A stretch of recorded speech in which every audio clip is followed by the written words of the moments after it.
Good morning, good afternoon, and good evening to many, many of you. Hey, everybody, Aquabai, and welcome to Living My Best Life in Ghana. Yes, what a great day to be African. Happy Africa Day to you. Happy Africa Day to me. Happy Africa Day to all of us. Oh my goodness. Hope y'all having a great day today. I am surely having a great one. Very energized and working toward our goal, and that's getting back home to Mama Africa. Hope everything is going well for you. Hope you feeling your best African self. Hope that you are working very, very diligently to make it home as well. Hoping you understand the importance of us to unify as a collective of African people all over the world, understanding our purpose. And this is it. I think this is the best time for us to be alive right now, to be working toward our goal, and I'm just excited and happy for that. I also want to bring your attention to Mr. Moses West and the Moses West Foundation and his website, of course, awgcontractingus.com. I want you all to research it in regards to our streamathon and our money, our fundraising that we're doing right now. Don't be late. Go ahead and donate to our water fund at Cash App at $OTA water. All right. Thank you so much for being a part of this. If you missed last week's events and streams and lives and all of the beautiful people we had on last week, along with everybody that participated in our streamathon. It was awesome last week. We're looking forward to this weekend that it will be coming up Sunday, 8 a.m. to 8 p.m. on Sunday, this upcoming Sunday. Which is the 15th. All right. November the 15th, 2020. Let's timestamp that. Bam, right there. We are so excited about these machines. We know that this is the innovative, groundbreaking technology that we need to solve the water crisis, not only in Africa, of course. Okay. And that is our focus, but also anywhere where African people are. We have African in us. We deserve to have access to this type of machinery and this technology. We want Mr. Moses West to be a household name. That's what we're putting into the universe. Just like you use your refrigerator, your stove, whatever it is that you know that you need on a regular basis. Uh, these water machines are just like the solar technology. These water machines are just like the wind bind technology. These water machines are just like the water dams that generate so much energy for different parts of Africa as well. So we have got to understand that this is our technology. These machines represent us, and this is our way of getting ourselves taking care of our bare necessities. Okay. And water is a bare necessity. We need it in its rawness form. We need it in its purest, cleanest form, that it comes out of the earth and comes out of the atmosphere. And what other way than doing so then with these water machines from Mr. Moses West and these atmospheric water generation machines. Okay, so thank y'all so much for being here. Thank you for being a part of this experience of us coming together in so many ways to build up Africa. We are the people that we've been waiting for. We are those that we needed. We are the ones that's going to do it. We don't want nobody else. Everybody's tricked us, bamboozled us, and tricked us into doing so many things outside of ourselves. And we once was lost, but we're not lost anymore. We found ourselves on the inside. We're growing. Okay, we're growing. Tens of millions of us will be headed home by next year. Okay, and just by us showing up alone, that's like 50% of the process. By us showing up by ourselves, just alone, that will that will make things turn around for Africa. Just do not understand, because it's too many of us living outside of the continent. Mama Africa is calling us home. It is time for us to answer the calling and get ourselves back to the continent where we belong. Okay, so hey everybody, happy African Day, family. Peace and blessings and much love and appreciation to you, Queen Future and King Power. Thank you so much, Felicia. Thank you so much. Appreciate you as well. Thank you for everything that you do. Blissa B is here. Greetings, family. Happy Africa Day to everyone that is showing up, showing out. Glad to have y'all here. Glad to have this family. We work really hard together. We complete goals and we getting goals accomplished. And it's just great to grow with family and to trust and open yourselves back up to real Africanness. That is our birthright. We must be protected by any means necessary. We have to protect ourselves so that we can write our own narrative. We can do our own rituals. We can be responsible for all the positivity coming out of Africanness. And we're just excited and happy that we are doing that. All right. It's good to have everyone here. It's good to have everyone joining us today. We have a very, very special guest, very close sister of ours that we have been sisters for some time now, okay?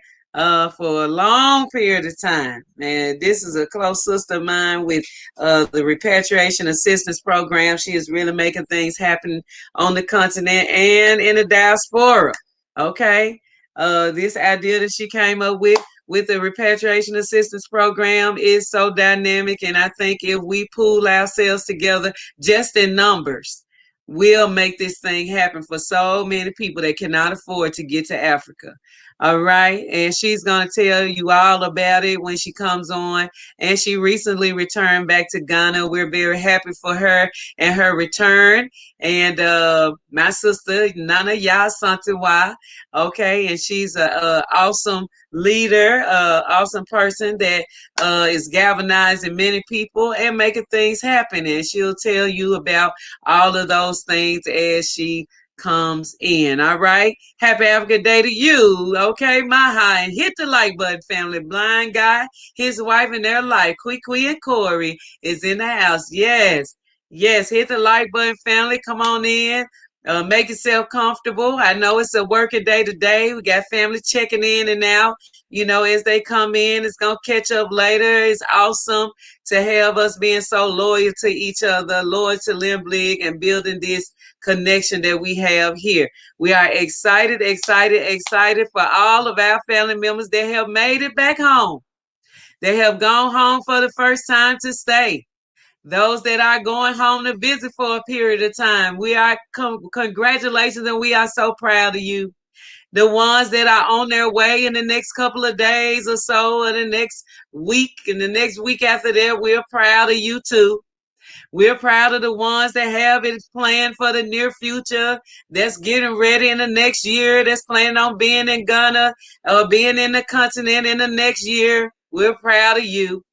The ones that have made a trajectory date, that are planning on going home and taking their whole family, as many as they can, and convincing them that this is the right move to do within the next 2 to 5 years, 10 years.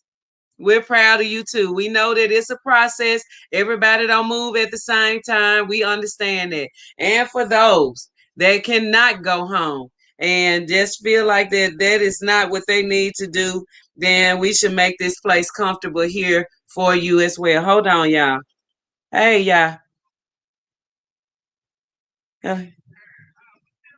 Yeah. Oh, okay. Let me send it right now. I sent it, but evidently you didn't get it. Okay, I'm sending it now. Yeah, I sent the other one, but I send it to you right now. It's still in my phone. All right. Peace. Yeah, I tell y'all about this technology. Everybody think it's flawless, but it's not. Cause when you send out things and you think people getting it and they not getting it, and that lets you know that it's not 100%. Okay. And we know this. Let me send this. Send this to her again. Yes, thank y'all for being here. This is an awesome time for us as African people because we're joining together, joining forces. Hey, happy Africa Day, Sister Future and LMBLIG family. Corey B is in the house. What's up with you, Corey? What's up with you, bro? Okay, let me send this to my sister right quick. All right. I was at the track earlier, so sis had sent me a message. I was at the track, getting my exercise on, feeling loose and feeling good and feeling fresh, feeling refreshed. Yaya Bay said, Kwaba, my noble African LMBLIG family. What's up with you, Yaya Bay? Good to have you here. Happy Africa Day, family. Stefan, how are you, bro? Good to have you here as well.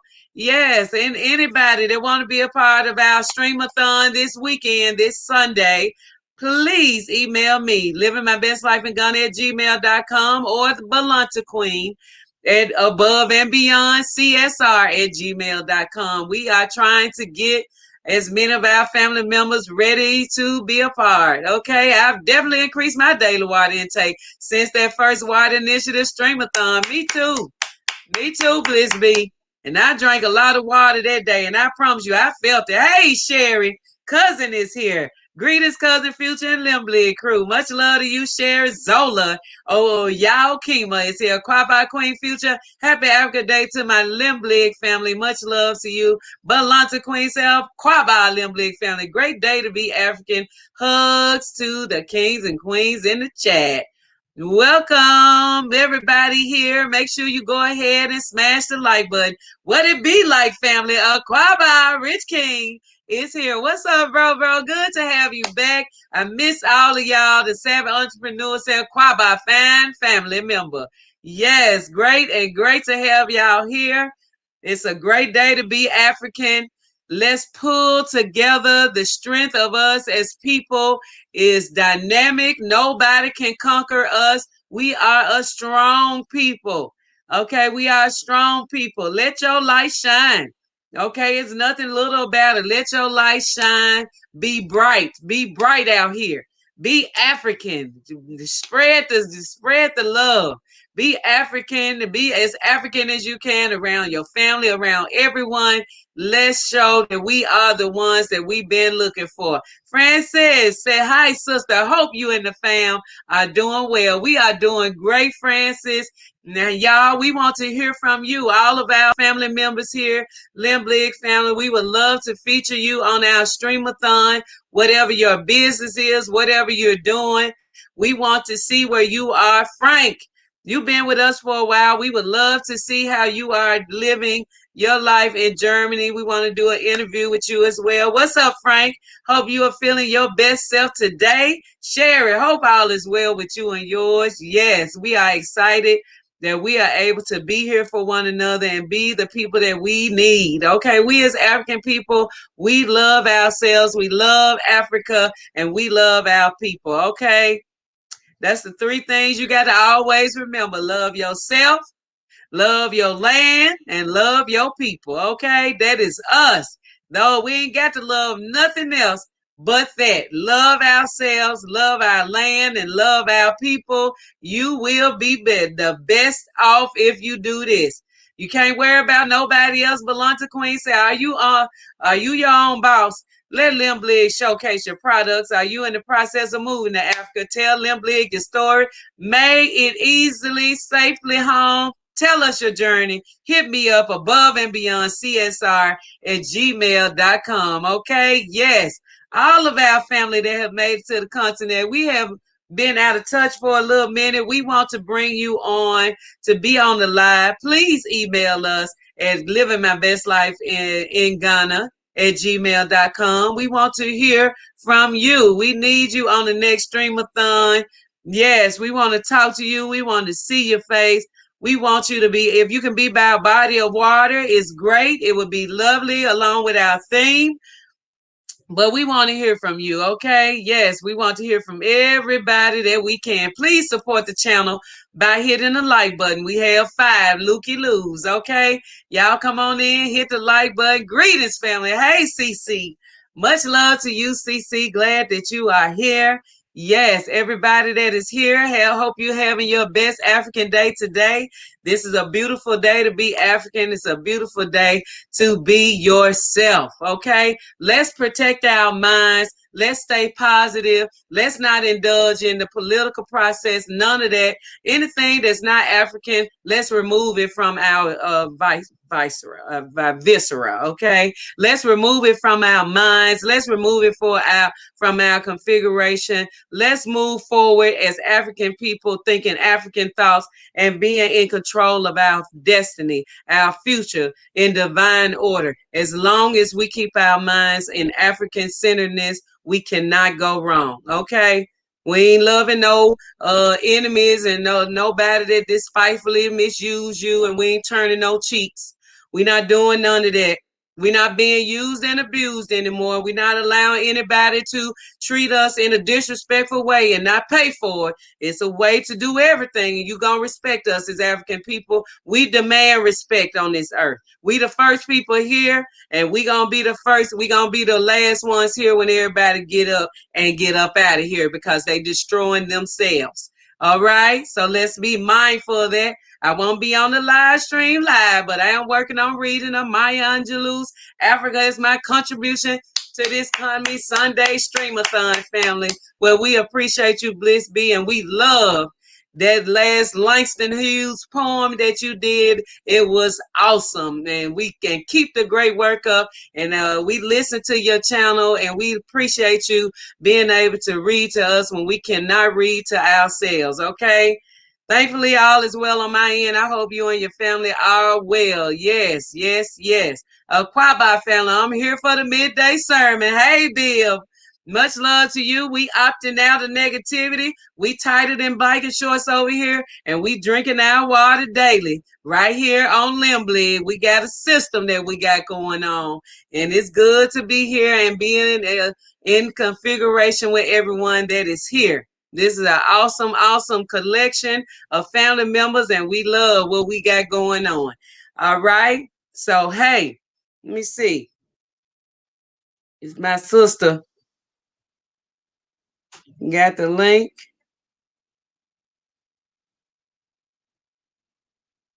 All right. Ho, ho, ho. All right. All right. All right.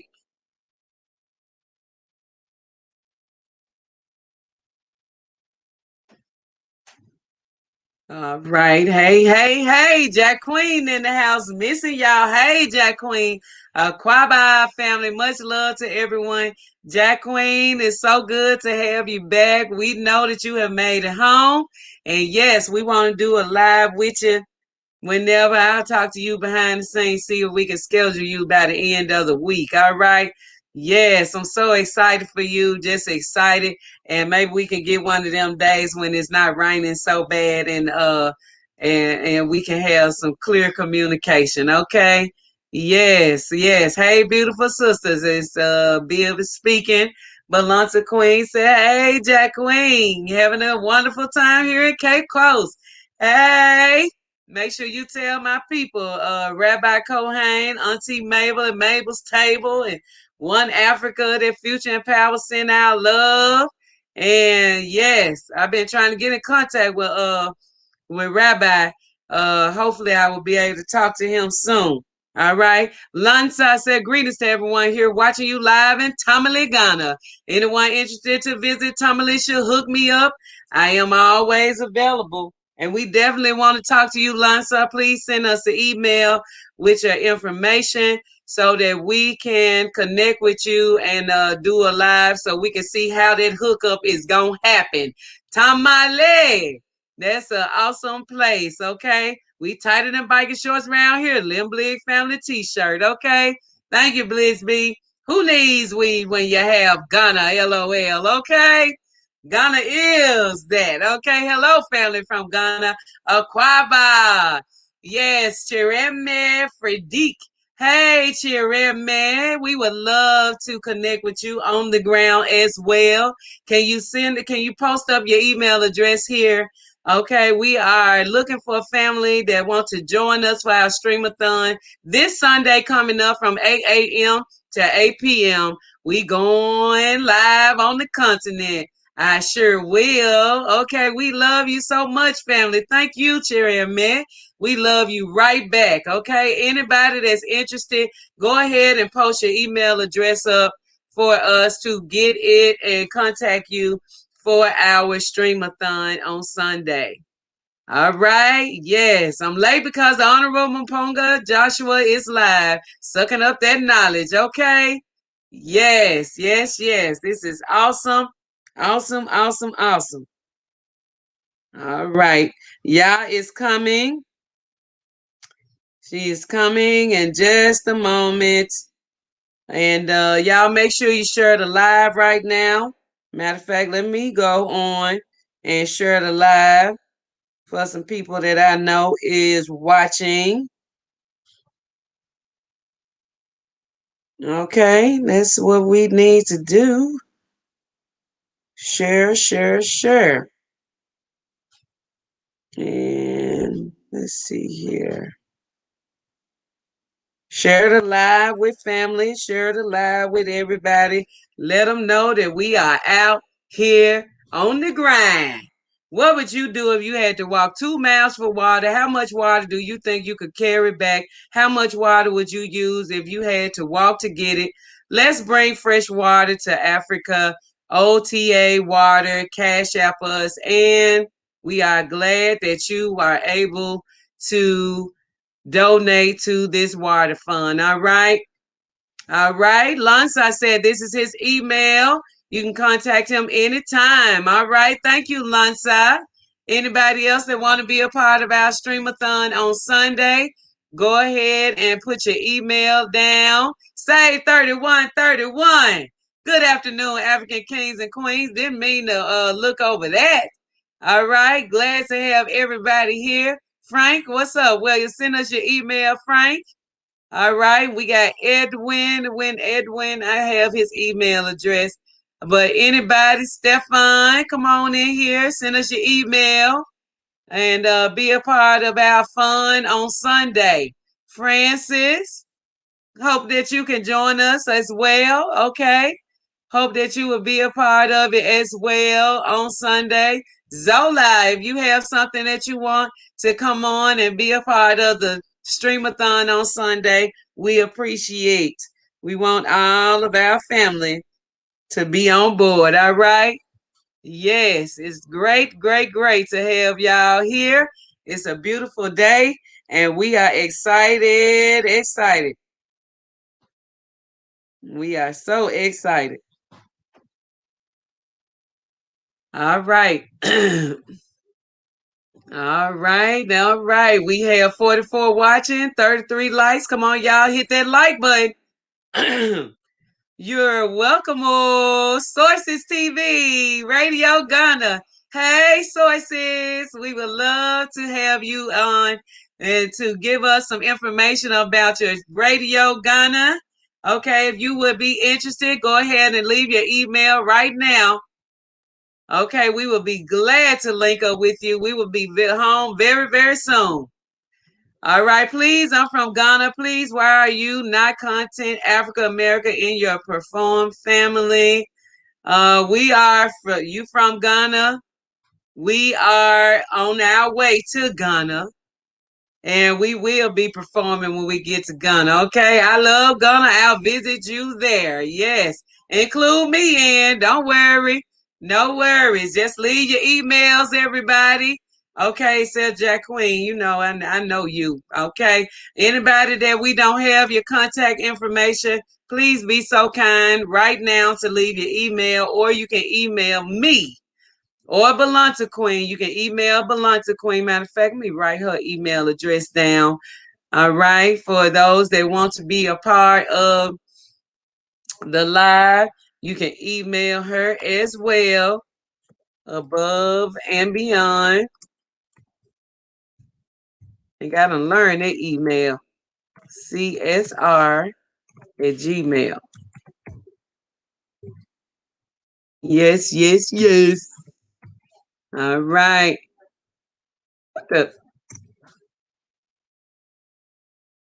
All right. Good, good, good. If you want to be a part, you can do it. Yeah, she is our organizer for our streamathon. So be sure to all right, be sure to send an email to above and beyond csr@gmail.com, or you can email livingmybestlife.in Ghana@gmail.com, whichever one makes you feel happy, okay? And that is it, all right? Yes, yes, yes. Be well and prosper is here. Hey, be well and prosper. I love that name. That's straight and to the point. All right, with no further ado, I'm going to bring my sister on. This sister has been near dear to me for some time now. We've been sisters for a while.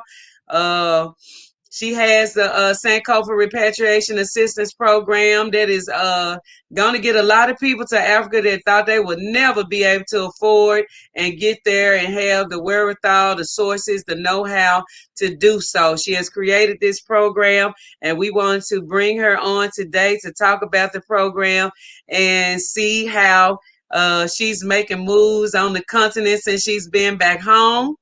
And we're just excited to have her here and know that this is going to be a very invigorating and informative live. Two of the livest sisters getting together and kicking it up in here. And when I say what a definitely time for us, many of us are coming together all over these YouTube streets, and I'm glad to be collabing with my sister right now. So give it up. I present to some and introduce to others my sister, Sista Yaa of Repatriation Assistance Program. Hey, sis. Hello. Hey, sis. How you doing? I'm good. I'm good. Good to have you here. Do you have another source Good. on? Because we got an echo. I don't. I tried to come on my laptop, and it just would not allow it. It's not connecting to the internet, and I'm not on my other phone. No, I'm not on any other thing. Okay. Well, I think it's probably. I definitely hear something. So you might want to just turn your computer off and turn your other phone off because it's messing with the bandwidth. Okay, well, the only other thing that I tried to log on with was the laptop, and it's off now. Okay. Is it still? Yeah, I still hear it. It's a powerful echo too. Let me turn my volume. Do you have two devices on? No, I don't. I don't. Yeah. Do you need me to go out and come back in? We're gonna just try it from here. But if it gets too bad, we'll try. Do you even hear the echo? No, I don't hear an echo. Okay. All right. I'm just gonna turn my other electronics off.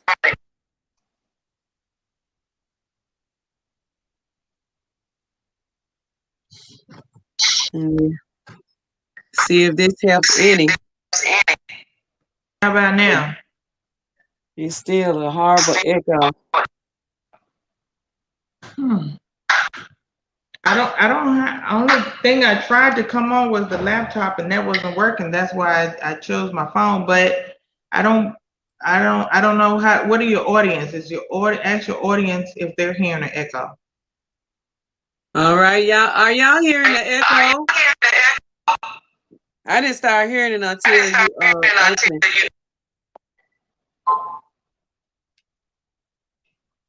Testing. Yep, it's still there. They're hearing it. Are y'all hearing anything? Can y'all please answer if y'all hearing this echo?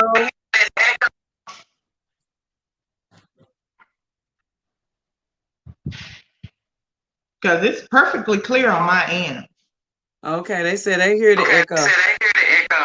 Okay, well, let me go out. Okay. Okay.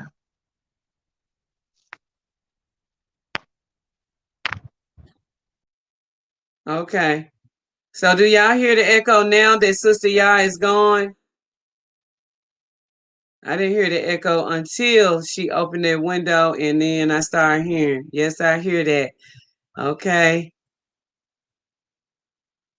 I don't have nothing on around here. All my devices on.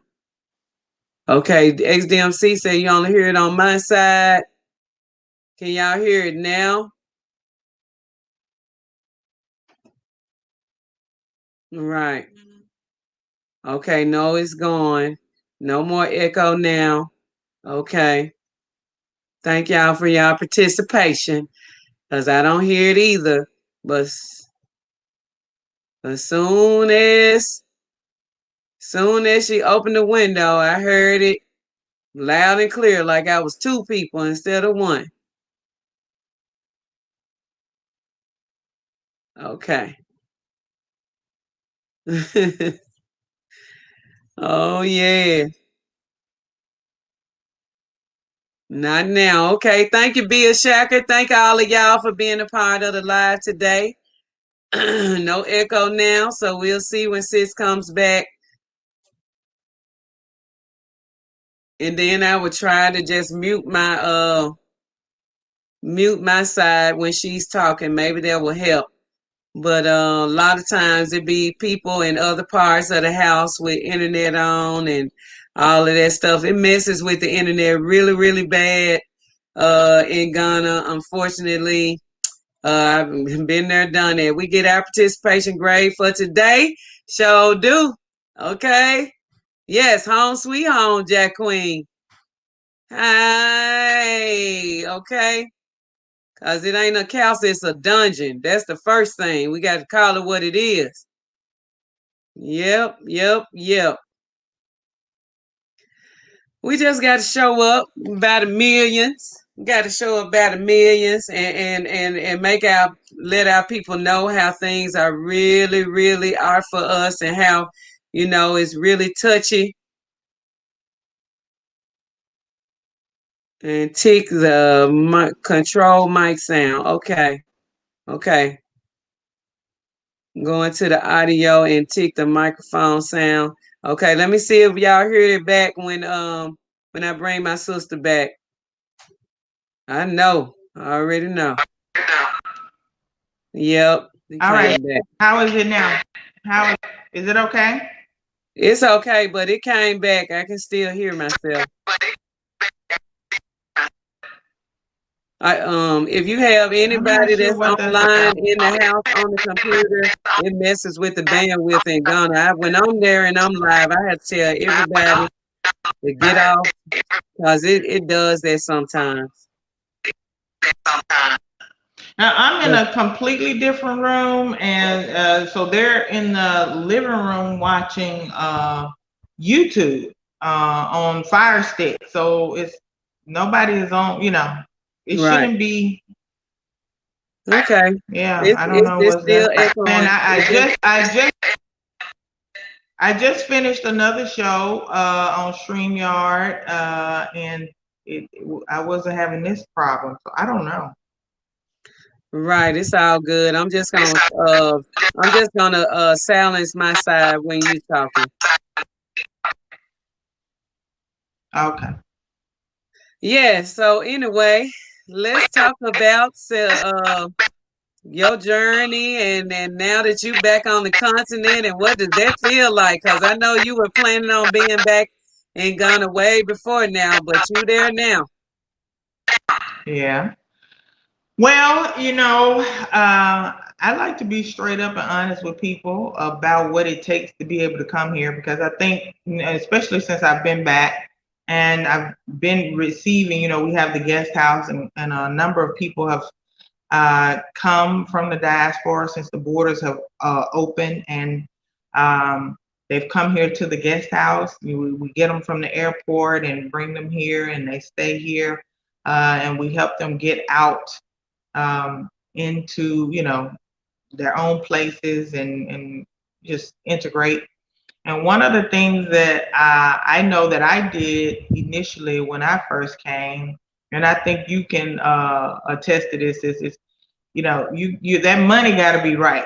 If your money ain't right, stay where you are, because the worst thing in the world that you can come over here. A lot of people are for whatever reason, are under this illusion that they can come over here with $5, $10, $15,000 and they can live for, you know, indefinitely on that money, because they are under this impression that Africa is so cheap, and that this money is going to make them a millionaire or something when they get here, and that's just not the case. Your money, once you get over here and you find adequate living space for yourself and pay that rent up for the year, and with transportation and eating every day, if you don't have a steady source of income, you are going to be in a bad situation. Okay, so I'm back now, and I have my, you know, I'm working. I have a steady source of income to support me over here. My husband is in the States, still working. Our house is under construction. So, you know, I came over here before in 2013, and I was here for 2 years, and I came with almost $30,000. You would think $30,000 would have given me, you know, I was under the impression I was going to be here forever. And I had a husband, a whole husband that was still in the States working and paying my rent for the place that I was living, and still sending me support money. And that $30,000 in 2 years was still gone. So what I want to tell people is, you got to have a plan for sustainability. You got to have a plan where money is going to be coming in on a regular basis for you to sustain yourself. So if you don't have that, stay where you are until you figure it out. You understand what I'm saying? Because I know, since you know what I'm saying, you've come and with the intentions of staying, and realize, no, I got to go back. You know what I'm saying? And what we want to do is try to help people come and not have to go back, because it's a hassle to try to go back and get back. You know, you've been fortunate that even when you came, you still had your businesses in the States. You still had, you know, your daughters, your son, people over there. So when you were able to come back and just fit right back in and keep pushing, you know what I'm saying? But I'm getting people over here that they are coming, and it's concerning to me, because they're coming with $10,000, $15,000, and by the time we help them get a place to live, and they pay their rent up, and they get furniture and stuff, now they're down to less than $5,000, and you know, and now I'm like, you know, you got to get residency, you know, you got things you got to do, and they have these big dreams. They got these ideas of businesses that they want to do. And I'm like, you need money. Get this idea out your head that you don't need money over here. You need money over here. Okay. So the worst thing in the world, listen, being in America with no money, you can almost manage it, because you can get on some food stamps. You can, you know, try to get some low income housing, but there are no social programs to catch you over here. And that's why I created the Sankofa Repatriate program, because I know that there's nothing to catch people. And I'm trying to say, okay, let's catch each other. You understand what I'm saying?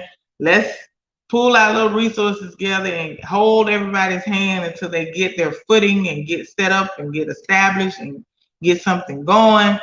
Because I see so many people that come over here, and you know, like I know, you know, it's not just you, it's not just me. It's been a lot of people that have come and they ended up having to go back because they have this delusion in their mind that they're just gonna come over here with $15,000 to $20,000 and they're gonna be here forever, and it's not gonna work like that. But I can say that I'm happy to be back. You know, this is my home. You know, my husband is Ghanaian. I have family here. So I have a support system. I have those people that when something ain't right, like my clothesline fell down the other day, and I called my brother-in-law, and you know, he showed up with a bag of cement, and you know what I'm saying, and put it back up. You know what I'm saying? So, no questions asked. So I have that support system. But a lot of you are not going to have that. You don't know anybody. You know what I'm saying? So if I call some people, my husband is from here. His not only his brothers, his cousins, his people are going to look out for me. There's nothing that's going to happen to me because I can just pick up the phone, call some people, and they're going to show up. No questions asked. So you need people on the ground that are going to be like that for you. And so that's what Sankofa wants to be for our brothers and sisters that are trying to come home. We want to be like, when you get here and some shit don't go right, you know, you can just say, oh, call Sankofa Repatriate, and you know what I'm saying, we're going to figure something out. That's what we're trying to do. But we need the support of the people. So that's what it is. Yeah. So I appreciate you telling it real. And can you mute your mic while I speak, because it's the echo is coming back. Mm-hmm. Okay.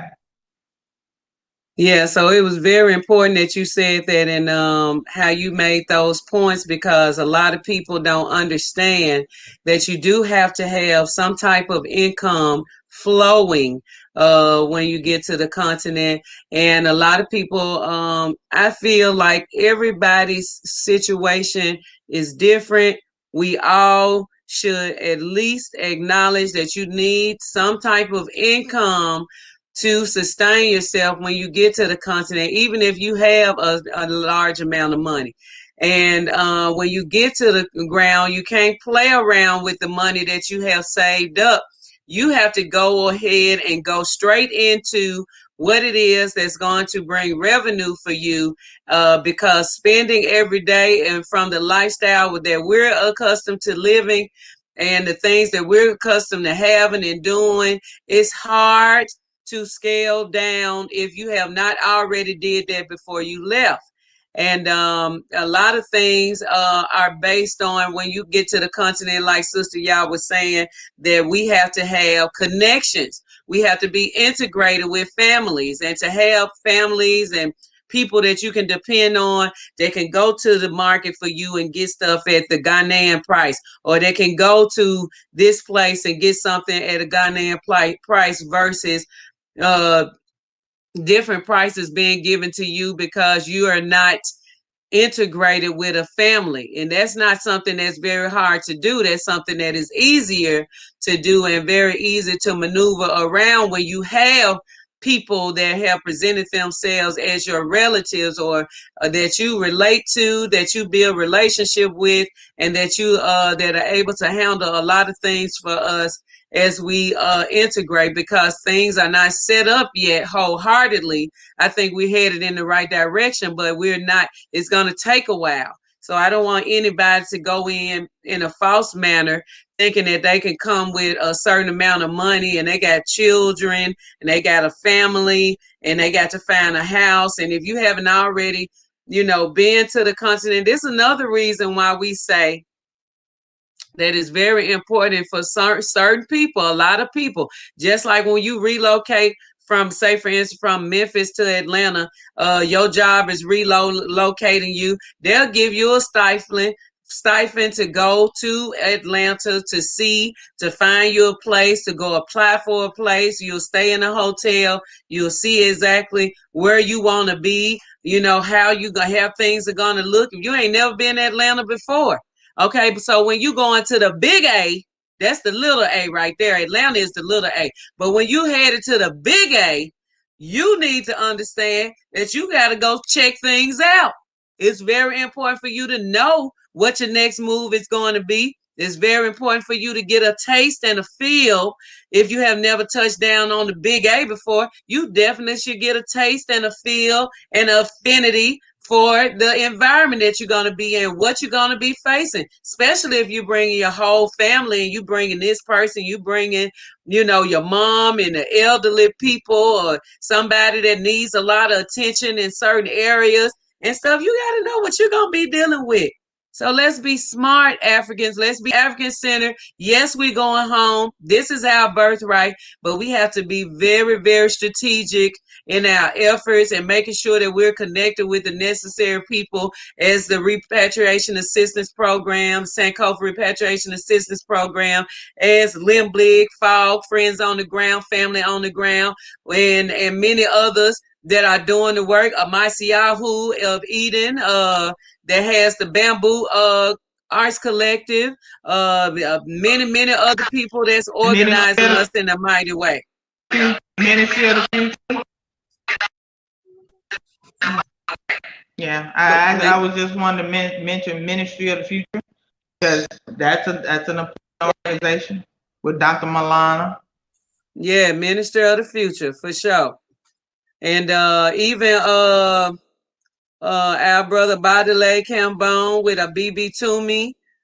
He has a nice online presence and a nice presence on the ground where he has been on the continent for some time, and he's a good. This is some good people that you should have in your contacts and that you should seek out soon as you touch down. Okay, we definitely want to make sure that we are understanding that we have to be well connected and to integrate. You have to know people and you have to integrate with the people on the ground and be in the mindset of collectivizing with others, not just the diasporans, but the local people, the local family. We have to integrate locally in order to get the full benefits of being home. Okay. If we go with the mindset of doing it alone, we will surely fail. But if we pool our resources together, as she is saying, we can fare better. Yes, it's true. Exactly. We need to come together. Yes, be a part of this groundbreaking journey, bringing fresh water to the continent. Do you know how far some of our family have to travel for fresh water? Like, share, donate. We have a water fund and we got going on that we're in the midst of for the month of November, where we bring in 2 of the atmospheric water machines to the continent through through Mr. Moses West Foundation and the his atmospheric water machines, and we're working on that goal. Hey, Melanated Royalty, good to have you here. Everyone, I hope y'all understand where we're coming from. This must be what we need to be talking about, because evidently it's in the air right now. Hey, Sai, greetings. Yes, so tell us, yeah, how long have you been back, and how is it getting back acclimated after being gone from the continent for a little period of time? I came back on September 21st. So I've been back about 7 weeks or so, not really 2 months yet. But I mean, listen, I just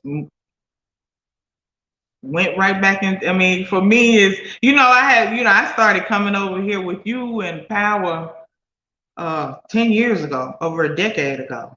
And then I lived here for a couple of years. So, and then I've been back here since, in between, since I've been back in the States. So for me, it wasn't really anything to get at. This is home for me. So I'm just home. I'm just back home. That's all. It's just asking me, how is it acclimated how did I acclimate to go back to Clarksdale, Mississippi? I don't have to acclimate to go to Clarksdale, Mississippi. That's my home. You understand what I'm saying?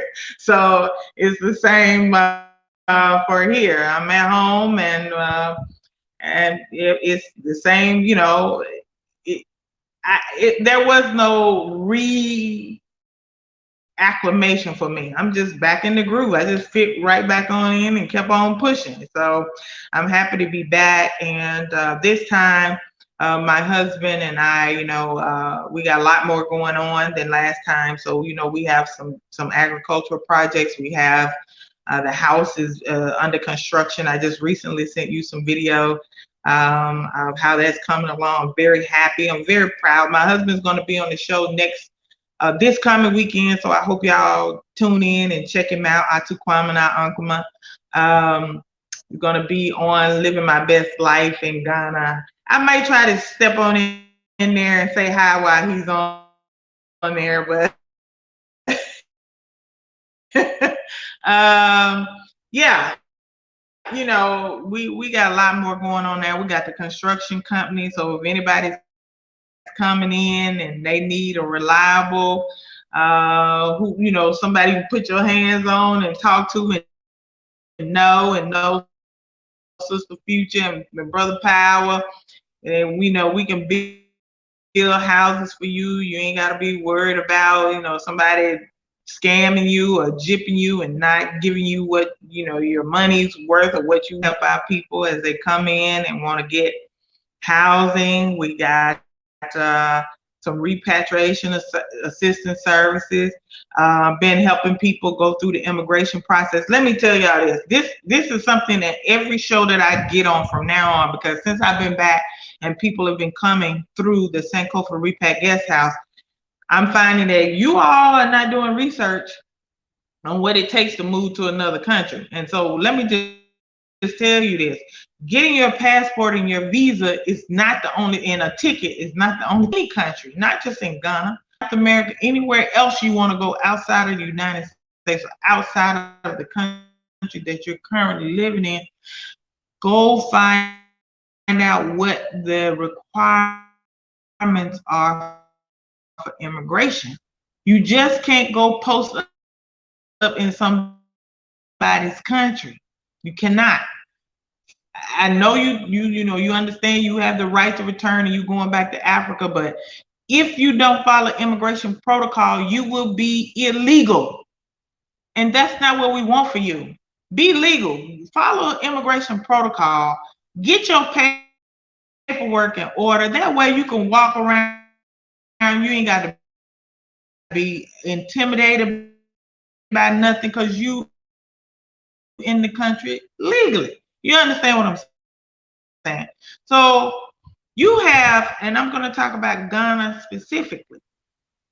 And because yeah, I this was is a gonna say, concern, go because ahead and tell I'm getting everybody what the and requirements not thinking are about for. what it takes to stay in the country legally. Okay, you need.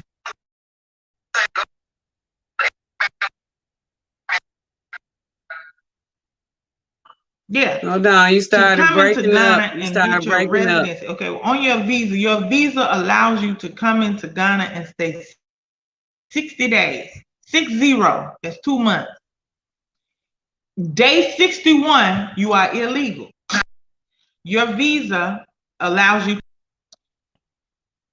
every day you stay beyond 60 days is a fine. So day 61 is a fine, day 62 is a fine, day 63, and so on and so forth. It's a fine for every day you overstay. So you need to hit the ground. If you come here to stay, the first thing before you start buying land, before you start thinking about business, before you start thinking about it, is to get your residency, because without your residency, you will lose everything else you're trying to build. Okay? Get your residency.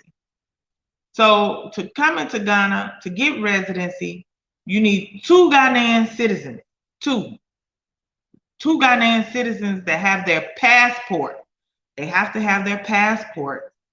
And then they need to go with you to immigration, and they will sign a bond on your behalf. There's a form that you have to fill out requesting to reside in the country. It will be helpful if you have a lease agreement, or if you've already bought land, you can take that deed, that indenture to that land registration. You can take that. And that will be the basis for why you want to have residency in Ghana.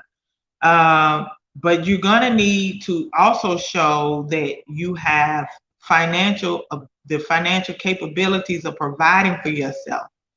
So you want to take a copy of your bank statement, or one of those Ghanaians who go with you and sign the bond need to show that they have the financial resources to take care of you. Because what the last thing Ghana wants is for you to come over here and be in a bad way and be on the street and you can't get back to America. So one, you have 60 days. Before those 60 days are up, you need to go to immigration. You need to go with 2 Ghanaian citizens. Those 2 Ghanaian citizens will have to sign a bond. They don't have to pay any money. They have to sign a bond. The application is very inexpensive. It's not, I think it's like 150 Ghana cedis or something like that. It's not expensive. So you need to do that. And then you get your non-citizen ID card. Okay. So, and I think that one probably is between $200-300. They told me I didn't have to have that because my husband is Ghanaian. So I had it the first time when I got my residency, but when I came back and renewed my residency, they told me, don't worry about it, I didn't need it. So with that being said, I need you all to start thinking about not just Ghana. That, you know, any country that you go into, you need to find out what the requirements are through immigration to be able to stay there legally. And I just, from now on, because of what I've experienced with people coming over here, and when I start talking to them about that, they give me this blank stare and looking at me crazy because they didn't even think about that. You know what I'm saying? People just think that they can just come and stay, you know? And so now it's like, oh shit, you know? so now I've decided that every time I was just saying, every time I speak publicly, I'm going to talk about that. Mm-hmm. Yeah, it's funny that you said that and that you bringing it up because it's vital information that people need to understand the difference from getting your visa. Because I see I got Jack Queen here said even if you have a 2-year visa, that's to enter the country. The 2-year visa and a 5-year visa. I got a 5-year visa where you can enter the country multiple times. If you leave, you can come back. If you leave, you can come back. You don't have to send your passport out to the to the visa consulate every time you get ready to come back. Now, if you got a single entry visa or if you got a visa on arrival, that's for single entry. That's what that visa is for, entering the country. But when you get in the country, there is a stamp that they're going to put in your visa and tell you you got 60 days to be in this country. And if you plan on being there longer, that's the video that I did about where you have to go to immigration at the airport is the one I recommended. And you go there and you get your extension, get your visa extended for the amount of time that you're allowed to stay there. Okay. And if you plan on being there for a long period of time, then you need to do what your Sister Yaa is saying right now and go ahead and apply for residency.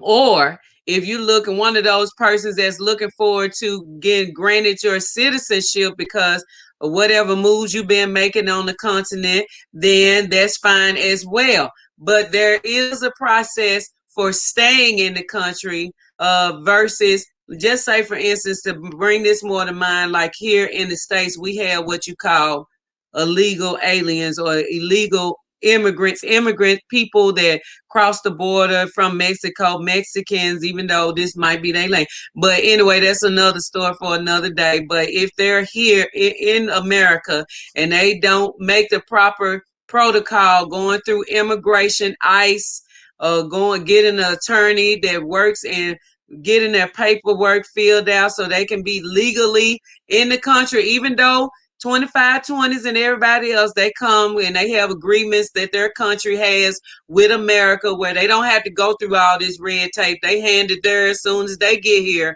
whether it be a resident visa or a working visa or what business visa, whatever you call it. But they have their country has set up invasion process for them, if you will, where they don't have to have that. But us as African people, when we're going home and we have all this red tape that we have to go through. Unfortunately, because we are part of the bushwhacking generation of getting things flowing in a natural way, so that as we repatriate, we will have something in order. But that's not in order now, and we are the ones that's going through that process. So we have to have, if you planning on staying for a period of time, like Sister Yaa saying, then you have to have a resident visa. Those visas that you're getting that's going inside your passport for 2 years, or single entry, or 5 years, or 3 years that you get from New York or Washington, those are just to enter into the country as many times during that 2 years that you need to come back and forth. If you enter in, if you got it for 3 years, you get to come back and forth and enter into the country for 3 years for until it expires, and you have to have another one. Like me, I had one for 5 years. If I had one for 5 years, I can come back and forth periodically, or as I live back and forth. That works for me. Okay, and I have been doing that for some time, and I've been fine. If you wait and go and get your extension after your 60 days is up, you will be hassled. You will have some problems. You will have an issue. So please listen to, a whole bunch of power say, you better listen to us. I know you, I mean, it feels good going home, but you want to have, that's why we are here to acclimate you into the things that need to be done, so that you, when you face things, at least you will be knowledgeable of it. You won't be like, I didn't know, because you automatically thought something romantically, but it's something, some hard facts that you have to face when you get home. Yeah, it's messed up. Yes. Yeah, it makes us feel some type of way. Yes. But we feel all types of ways here in the States and everywhere else. Black people find themselves in Babylon. We have to deal with it. So let's come together and be smart and be strategic about what we're doing, so we won't have to hit the ground and bust our head at the same time. Yeah, so Sister Yaa, great way to explain the future, bushwhacking. Could you tell us a little bit about your background and your love story? Because I love it so much. And I know that I had a little something to do with it. And I just want everybody to know. So when our brother, your husband, Asantewa, and I come on Saturday, that we'll have a little background, so the family will have a little something to look forward to. But you know what? She makes me tell this story every time, and y'all might have already heard it. But let's see. So I'm an attorney licensed in the state of Tennessee, which is actually where I met Power and Future. Oh shoot, what, 17 years ago? It's been a long time. It's been a minute. It's been a minute.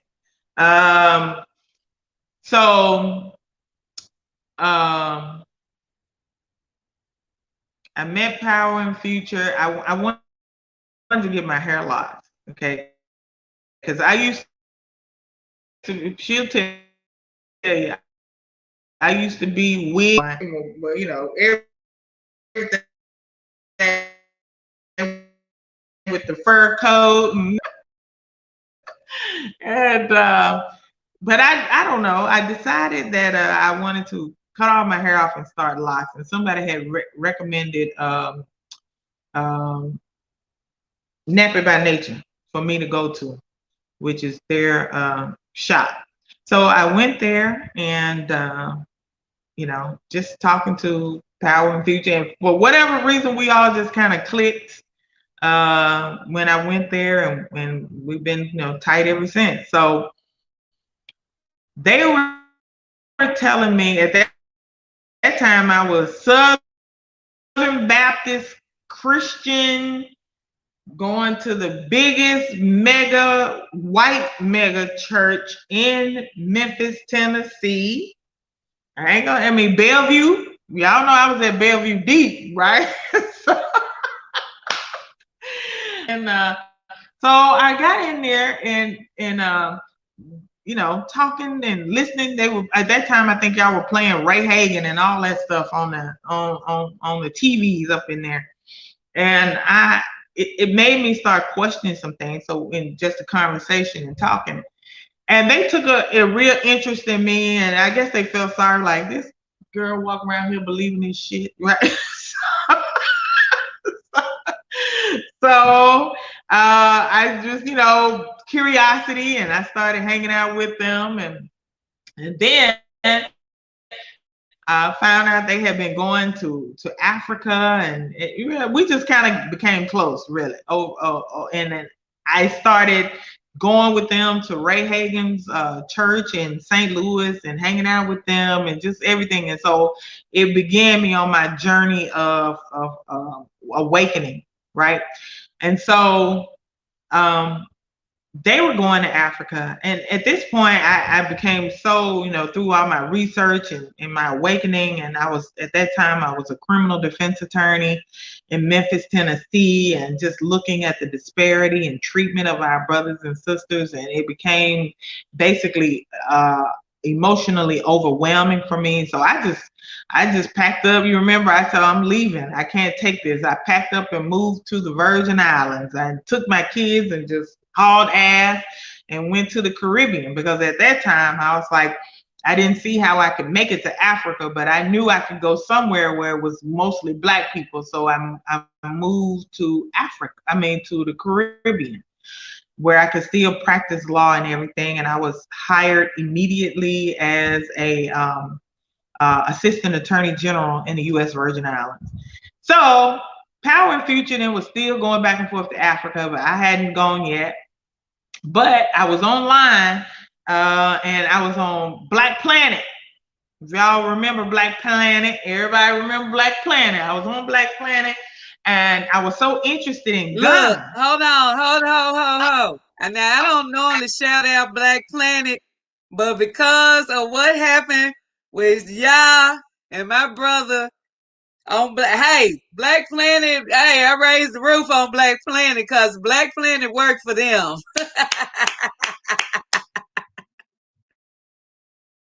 So I was on Black Planet, and I was only like, I was so interested in Ghana because of, you know, Power and Future kept talking about Ghana so much, and I wanted to know everything about Ghana. So I was reaching out to people in Ghana, you know, both male and female, because I wanted to know more about Ghana. Not looking for a love connection or anything like that. I just wanted to know about Ghana and meet Ghanaian people. So I came across this brother's profile, and he was fine. I'm just gonna be honest about that. But that's not why I reached out to him. I reached out to him because I was like, you know, he was saying, if anybody comes to Ghana, I'm willing to take you on tour. I can show you around, blah, blah, blah. So I reached out to him and I started talking to him. So over the course of, weeks, and then weeks turned into months. And then, you know, I started like really digging him and stuff like that. So Future and Power were getting ready to go back to Ghana. And I said, look, I met this guy on Black Planet. I want y'all to meet him. And I kind of like him. Let me know what y'all think, you know, kind of fill him out for me. And then so Future was like, yeah, I'll do that, you know. So they went to Ghana, and then he, you know, linked up with them and they hung out. I was still in the Virgin Islands, and, you know, me and Future were communicating back and forth, and he met with them and took them around some places. And at that time, I think they were looking for an apartment or something like that. So he was trying to help them. And then, that's when y'all were staying at Hand Sonic. Every time y'all used to go, y'all used to stay at Hand Sonic. So she sends me a message and was like, ooh, this, you got yourself a keeper. You got this, you got to keep him.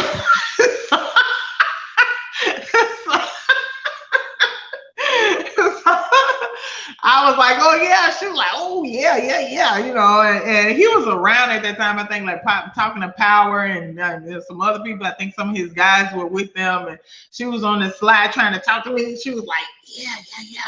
This is it right here. This is a keeper. I said, okay. And basically, that's how it all started. So I said, okay. So basically, Power and Future literally met my husband before I did. And they were like, yeah, that's a good one. And Power was like, that's a good dude. Yeah, that's a good dude. I said, okay. All right. So the next time they went, I went with them, and then I was able to meet him in person myself, and then it's been all she wrote since then. And they've been on ever since, baby. Yeah. Yeah. That's a beautiful and that's been, story. that's been more than 10 years ago. Yeah. That's been more than 10 years ago. Yeah. So y'all been married how long? 8 years now. Wow. Oh my God. I remember when y'all first got married. That is amazing. It's been 8 years, y'all. Yep. 8 and y'all years been together past, how long? October 6th. October 6th was our 8th anniversary. October 6th, they 8th but anniversary. But we met some years before that. So it's been over a decade since you met him, and then I met him. Yeah. Yep, I did my job. Ain't that right? Belong to Queen. I sure did. Yeah, she told that story. I have to let her tell that story every time. She was like, she want me to tell this story every time. That's a beautiful love story. I can't wait till we can do it on film. That's a beautiful love story. I'm telling you. I got to make sure I put that on film, y'all. You may have to get somebody to play you. You have to pick somebody to play you real well, but on film, baby, because I'm gonna make sure I tell that love story. Yeah. So it's you know, it's the best decision I ever made. He's a great man. I love him to death. And you know, I mean, what can you say when you get a man that all he wants to do is make sure you're happy and make sure, you know, whatever you want, he's there, you know, this biggest thing that I've ever had a man do for me is build a house. And he, you know, it's like, you know, I'm gonna build you this house. This is your house. I said, oh, okay. Well, look, let me say this, because this is something that I really love about Atukwamana, is his commitment and his loyalty to you. He don't play about his yacht, okay? And you can tell this brother, he has just a deep wanting for his woman, baby. He don't play about his yacht, but hey, can't no one turn his eye any other direction. This brother loves him some Yah, and it's great to see the togetherness and the unification between the African-born African and an African and an American-born African. And they have come together, and this union, and y'all been going strong ever since. And that is what I had to be a part of that, because I've always been the type that matchmaker. My husband just was in there saying that, yeah, matchmaker. I've been good at that. I have always brought people together that I thought should be together. So that was right up my alley when you asked me that. I was like, oh, okay. This ain't enough for me, because I'm good with judging people and how they are, and if they good for each other, and how they gonna, you know, how they gonna be together and stuff like that. I have been ushering this a long time. Okay, I've been a vessel and a vehicle for Black love for a minute now. So yeah. But yeah, this is just awesome. That story is one of the best stories I know. Over the years, it's so funny because every time Power is around my husband, every time he'll be like, "Yeah, that's a good dude." I can't tell you over the decade how many times he just be like, "That's a good dude, y'all. That's a good dude." Man, what? Yeah, Power said the same thing about him. They was able to talk yesterday, when I was setting up for Atu to come on to Saturday, and they got to catch up a little bit, and it was just refreshing for me to just sit on the sideline and hear them enjoying each other and brotherhood. You know what I'm saying? Just I love that unity. Like Yeah. it's so refreshing and nurturing just to hear brothers catching up. You know what I'm saying? And man, I ain't talk to you, but Yeah. man, I miss you, man. Man, what's up? I can't Yeah. wait for us to touch down on the ground together. So yeah, this is awesome, awesome, Yeah. awesome. Yeah. Yeah. Yeah. So our Yeah, families are forever connected. Our families are forever bonded and connected. Yeah. yes, they are. Yes, our families are. Melanated Royce said, I'm meditating on my king to come as well. I tell you, one thing you ain't got to worry about is a shortage of men on the continent, okay? I don't care what they tell you. I don't care what they tell you in the West. I don't care what they tell you in Babylon. Tell them, y'all. Tell our sisters. Yeah. No, it's a whole heap of them. A whole heap of them. I'm telling you, the top notch is nothing for you. If you a top notch sister, you got a top notch. There's somebody here for everybody, okay? And like me and my husband told them before, when we first got to Ghana, and we saw how many men had their shirts off every day. You know what I'm saying? To be walking around, all the women was fine, all the men was fine, everybody was just fine, just walking around all over the place. We was like, well, we gonna blend in real well over here. And my husband to this day, as soon as he comes into the house, the shirt is coming off automatic. Yep. As soon as.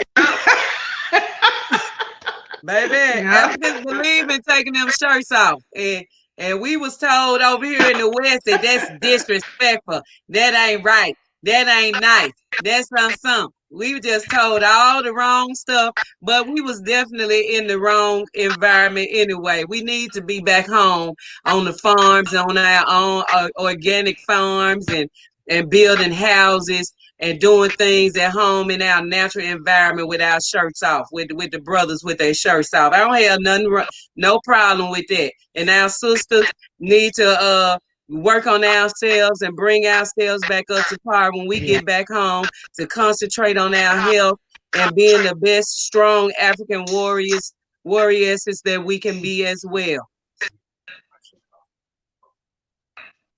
Absolutely. Yes, yes. So thank you so much. Now let's talk about this this Sankofa Repatriation Assistance Program, to put it on anybody that ain't heard about it. But the ones that have, you know, you need to sit by and hear the more information about it. Go ahead, y'all. Do your whole spiel on the Sankofa Repatriation Assistance Program.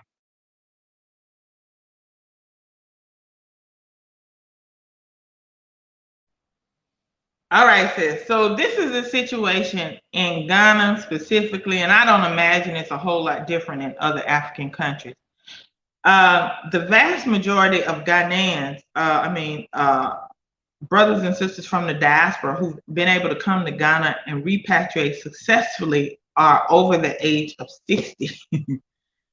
That's the vast majority of them. And the reason is because of they have their pensions, they have their Social Security, disability checks, and things like that. And that money is, can sustain them every month. They know, like clockwork, between the 1st and the 5th, check's gonna hit deposit, and they can live. And they can live a very decent lifestyle over here, much better than they can in the West, because the money goes a whole lot further. So over here, they got house girls, they got people to wash their clothes, they got drivers, they got everything, all these things that they likely wouldn't have with that same money in the States. So then you have the next group of people like us and younger, who haven't reached retirement age, and we're just trying to figure out how to you either got the retirement age people, or you got the people who have the money, the resources, the the wealthy people who can live anywhere they want to anyway. And then you have the regular diasporan who grandparents didn't have anything to leave them because they were, you know, oppressed economically, socially, and every other way. And they, you know, just don't have that resource. A lot of our people work, we have jobs, but those jobs are just maintaining us where we are in the West. It's not money for you to, because if you quit the job, you don't have the money coming in, so there's no way for you to repatriate. You understand? So, because once you quit the job, there's no money. So seeing how people like Future, Power, myself, and others, Akuswa, you know, so many of us, it's so many of us who have been trying to get our footing on the continent financially so we can stay, and it's like it's not easy. So people having to go and come back, go and come back, go and come back, you know, to try to make something happen. So I say, you know, it has to be a better way than this. And the better way is group economics, cooperative economics, doing what Marcus Garvey said we should do, pool our resources, so that it's not burdensome on any one person. So if we all put a little bit into the pot, then we can begin to finance each other to be able to come, right? So I said, okay. I had all these people contacting me, like, you know, how are you able to, people, you know, first thing you need to know is don't come here looking for a job. Get the job thing out of your mind. Get it out. The people here there's high unemployment here. We have a lot of brothers and sisters here who are very educated, who have college degrees. Colleges are everywhere. In Africa, particularly Ghana, universities and colleges are almost on every corner, just like churches. Okay, so people going to school, they have degrees, they have certifications, but they don't have jobs. So how are you going to come over here and try to compete with these people for limited job resources? Is not a good idea, right? I say you need to come over here and be an entrepreneur. You need to start a business. But if we put our money together, pool our little pennies together, not a lot, a little bit. But if everybody put their little bit together, then we have a big pot, and then we can fund people to be able to basically have somewhere to stay temporarily, you know, for a period of time where they don't have to worry about paying rent, give them a stipend, and put up the capital they need to start a business. So this is how we can get mass repatriation, because right now we're just all one at a time. I'm going, then Power and Future's going, then Akuswa's going. It's, you know, everybody's kind of doing their own thing, trying to make it happen. Where I'm saying, let's everybody put at least a minimum of $1 a month together. If we get 1 million brothers and sisters to just say, I have $1, I have 4 quarters every month that I can put towards the repatriation assistance of our people, because we have so many people who want to leave and they don't have the resources to be able to do it. And it's not their fault. They don't have the resources because of what's been done to us for the past 400 years, right? So I'm saying, let's all come together collectively, put our pennies together, and let's fund people's repatriation. Then when you get, so if we get 1 million brothers and sisters to say, okay, I have $1, that's $1 million every month coming in, then you can move hundreds of people out at a time and post them up in different parts of the continent and get them started in businesses. And then, you know, people don't have to worry about, you know, if they, you know, because they have a support system. It's the village. The village is the support system, right? So we get them set up, established in businesses. Then what happens is not only does it help our people, it also helps the continental Africans, because as we begin to get over here and set up these businesses, we will be employing our local brothers and sisters. So it's also job creation for our people on the continent, and it's also a tax base for these local governments, and so it's revenue for everybody, right?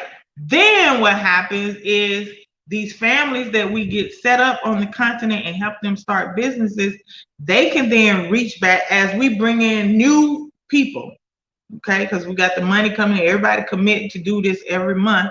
Then as we get families set up on the continent, those families can also reach back and say, okay, cousin, okay, brother, I'm here, I'm set up, I'm established, now you can come on, because we have a base now on the continent. You see what I'm saying? So while we are now bringing in more people, and we can mass repatriate people as they want to come, because we do have people who are contacting me, who are contacting the organization every day. I'm talking, we literally have thousands of people that are saying, how can you help me? I want to go. I don't want to be here anymore. They're tired of the discrimination. I need to get my kids out of here. I need help. But I'm handicapped because it's been a year. November 19th will be a year since I launched the Sankofa Repatriation Assistance Program, and we only have 310 donors. So while I have thousands of people contacting me all the time that won't help, I can't help people without resources. I don't know what else to do, because my thing is, if we're serious about being serious, I mean, $1 a month is nothing. Some people give more. I have plenty of people that give more. I have people that give $5 a month. I have people that give $50 a month. Literally. But it's only a handful of people doing it. And so until our people decide that it's something that they really want, we want to, like I said, give you 6 months housing, 6 months stipend, and up to $40,000 seed capital to start a business. Find you an adopted family to attach you to, so to help you with that social integration back into the African community. Literally hold your hand and get you back on the continent, back to your ancestral homeland, and set up. And it really no cost to you, other than we need people to just send $1 a month. Even if you don't want to go, that's fine. But how is $12 a year going to really, you know what I'm saying? You can help somebody else go. So that's the program, sis. And I'm really, I'm not giving up on it. And I can't give up on it because of the number of people who are contacting me. But I'm a little bit confused at how I got thousands and thousands of people contacting me asking for services, but I only have 300 people donating. You understand what I'm saying? I understand. And it takes, unfortunately, because of different things that distract us, it takes a lot to get our attention and to bring our focus to the focal point where we all need to be exposed to. So we may have to come up with some type of marketing plan. We might have to get some representatives and some street soldiers in different states that will commit to handing out flyers and talking to people about the Sankofa Assistance Program, just like you have the people that go to the door with the Jehovah Witness Foundation and so many others that are able to reach people and have thousands of followers. We might have to do some old guerrilla style, feet on the ground, with, strapping up the boots and getting people that have signed up for the program that to agree that they will be the actual foot soldiers, because we need marketing, just like Marcus Garvey was able to reach millions of people all over the world. He had people that was marketing and getting people to be involved with, and they were able to buy bonds and buy ships and all of that good stuff the old fashioned way. And a lot of times we think just because we got access to internet, that's the best way to get people's attention. No, we need marketing. We need some real marketing strategies. We need some people that's their field to come out and say, okay, well, we're gonna have to attack this. Really, SRAP is gonna have to turn into a celebrity or a person. You know what I'm saying? The idea of Sankofa Repatriation Assistance Program will have to be marketed in a way just like a rapper or entertainer, but in an African-centered manner. You know what I'm saying? So that we can reach people in that manner, because we believe in this program. We know it's going to work.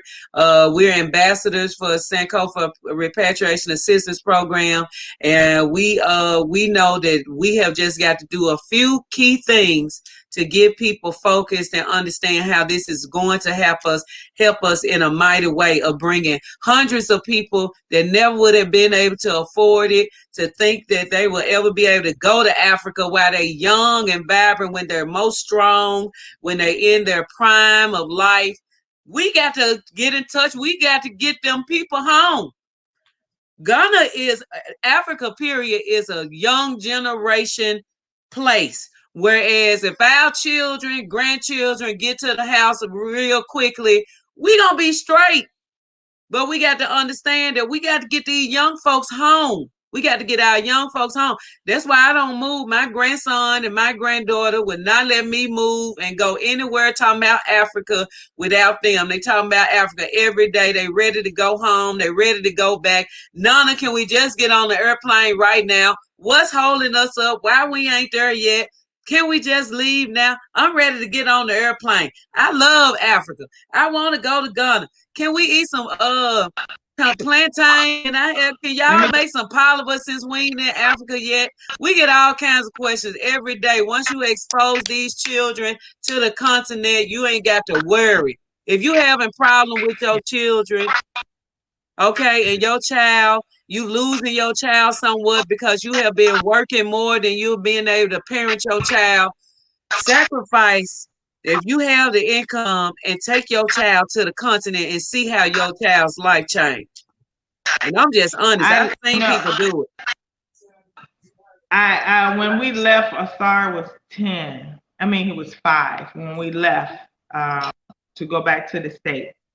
And he came back. I've been back in between that time, but he came back with me now in this September at 10. And let me just tell you, it was very emotional for him when we got over Accra and he saw the lights, because we came in like in the night, so all you can see all the lights. And my daughter tapped him. He was sleeping. She said, "That's Accra. We're here." And he just bust out crying.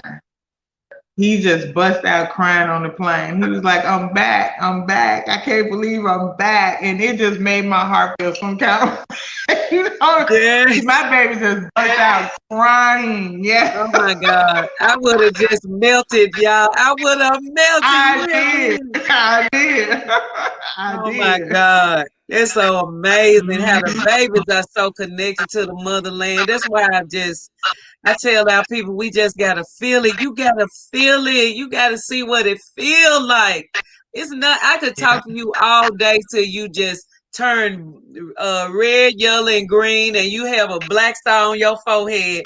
But if you don't go and feel it for yourself, yeah, I promise you, you're gonna have to wash your face tomorrow, and you have to come back to reality of where you are, wherever you are in Babylon. And this is very pertinent information of how Africa changes lives. It really does.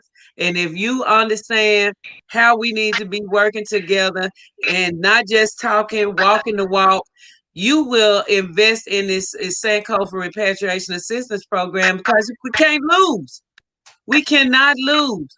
We just have to galvanize the people. We got to galvanize people like people are galvanized and ready for the football season every season, and how they ready for basketball season every Look season. how we had millions of our people that ran out to vote for Joe Biden and Kamala. Millions. Now that, and that's fine. I'm not telling people not to vote, but it's not going to change your life. It's not going to. It's not going to change your life. What we're trying to do is change your life. You understand what I'm saying? We're literally trying to change our people's lives in a positive and good way. And it's not going to just change our lives, but it's also going to change our people's lives on the continent as we begin to come home and start up these businesses. I'm about entrepreneurship. I'm not a guy going looking for no job anymore. You get your own, get your land, start your business. You know, one thing Africa are going to teach you is you going to get out here and learn how to hustle. You understand what I'm saying? Because we've been hoodwinked and bamboozled with this thing of looking for a job. Go to school and get a job. Go to school and get a job. That's not where it's at. If you want to create generational wealth and really have freedom, you need to be an entrepreneur. You know what I'm saying? You need to own businesses. And Akon is absolutely right when he tells you there's nowhere else in the planet that a Black person can go and start a business and it be a Fortune 500 in a couple of years other than Africa. This is it. You know, you got the youngest population in the world is on the continent of Africa. So you got your workforce here. All we have to do is pool resources. We got to get out of this mentality of not trusting and not wanting to, partner up with our brothers and sisters. You know, I'm gonna tell you something me and my husband did. Because what we decided was not only having a business, we needed multiple streams of income. One of the things that we did was my husband has a really close friend over here that has, he's a herbalist and he has an herbal clinic. Very high tech in what he does, so they do scanning. They scan your body to see if there's any, they can do even pregnancy, sonograms, all of that stuff. But he's a herbalist. He treats you with herbs, with African medicine, what God gave us out the ground, okay? And very successful in what he does. And he needed capital infusion to expand.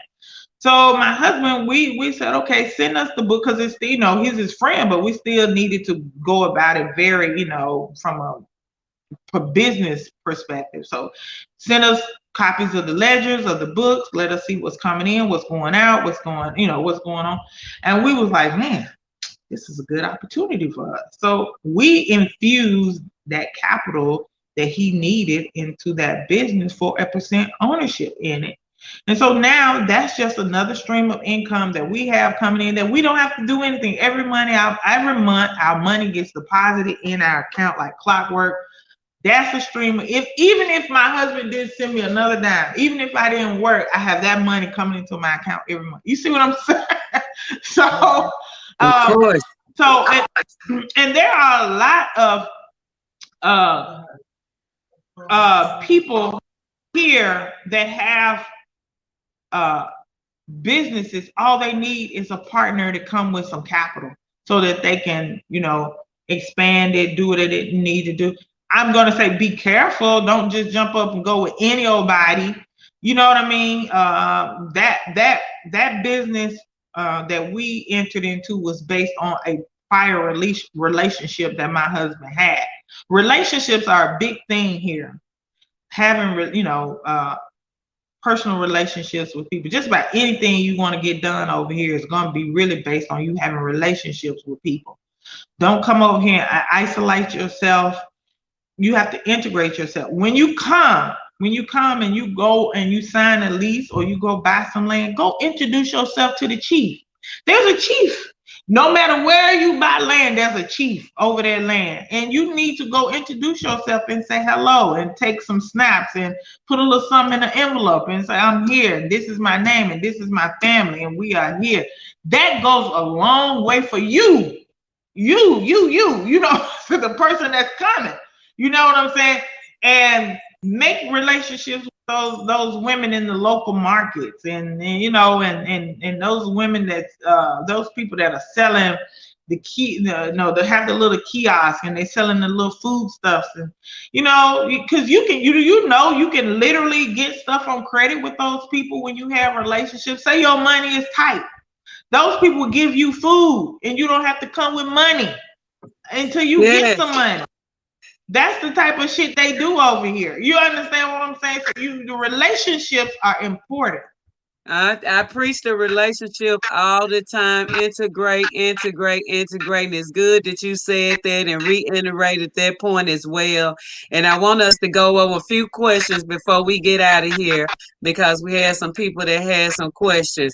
Blind guy, his wife and their life said a point about income sources. My question: once you arrived and are settled 1 to 2 months, can you start selling in the markets for income, like selling yams, umbrellas, etc.? I wouldn't say No, that you'll be no, able to sell in no market. No, that's no. Ghanaians' traditional way of life. You have to create, you have to buy you a storefront, whatever you want to sell. You have to create you a business and sell your own things. And I wouldn't say if you have a farm and you want to sell to the people in the market, I would say yes. You can do that. Yeah, you can But do if you're that. talking about But going setting up as a person that work in the market, no, you cannot survive on no. that type of lifestyle. It's not And conducive.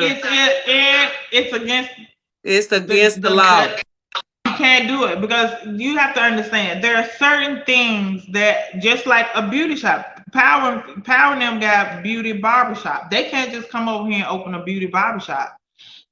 Not until they get their citizenship. When they get their citizenship, they can. There are certain things that are reserved specifically for Ghanaian citizens, and that is to help them, like with with competition.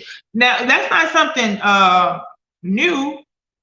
I'm going to tell you, in the United States, in Florida, they literally try. If you're an attorney, they literally try. Florida doesn't have reciprocity for an attorney with any state.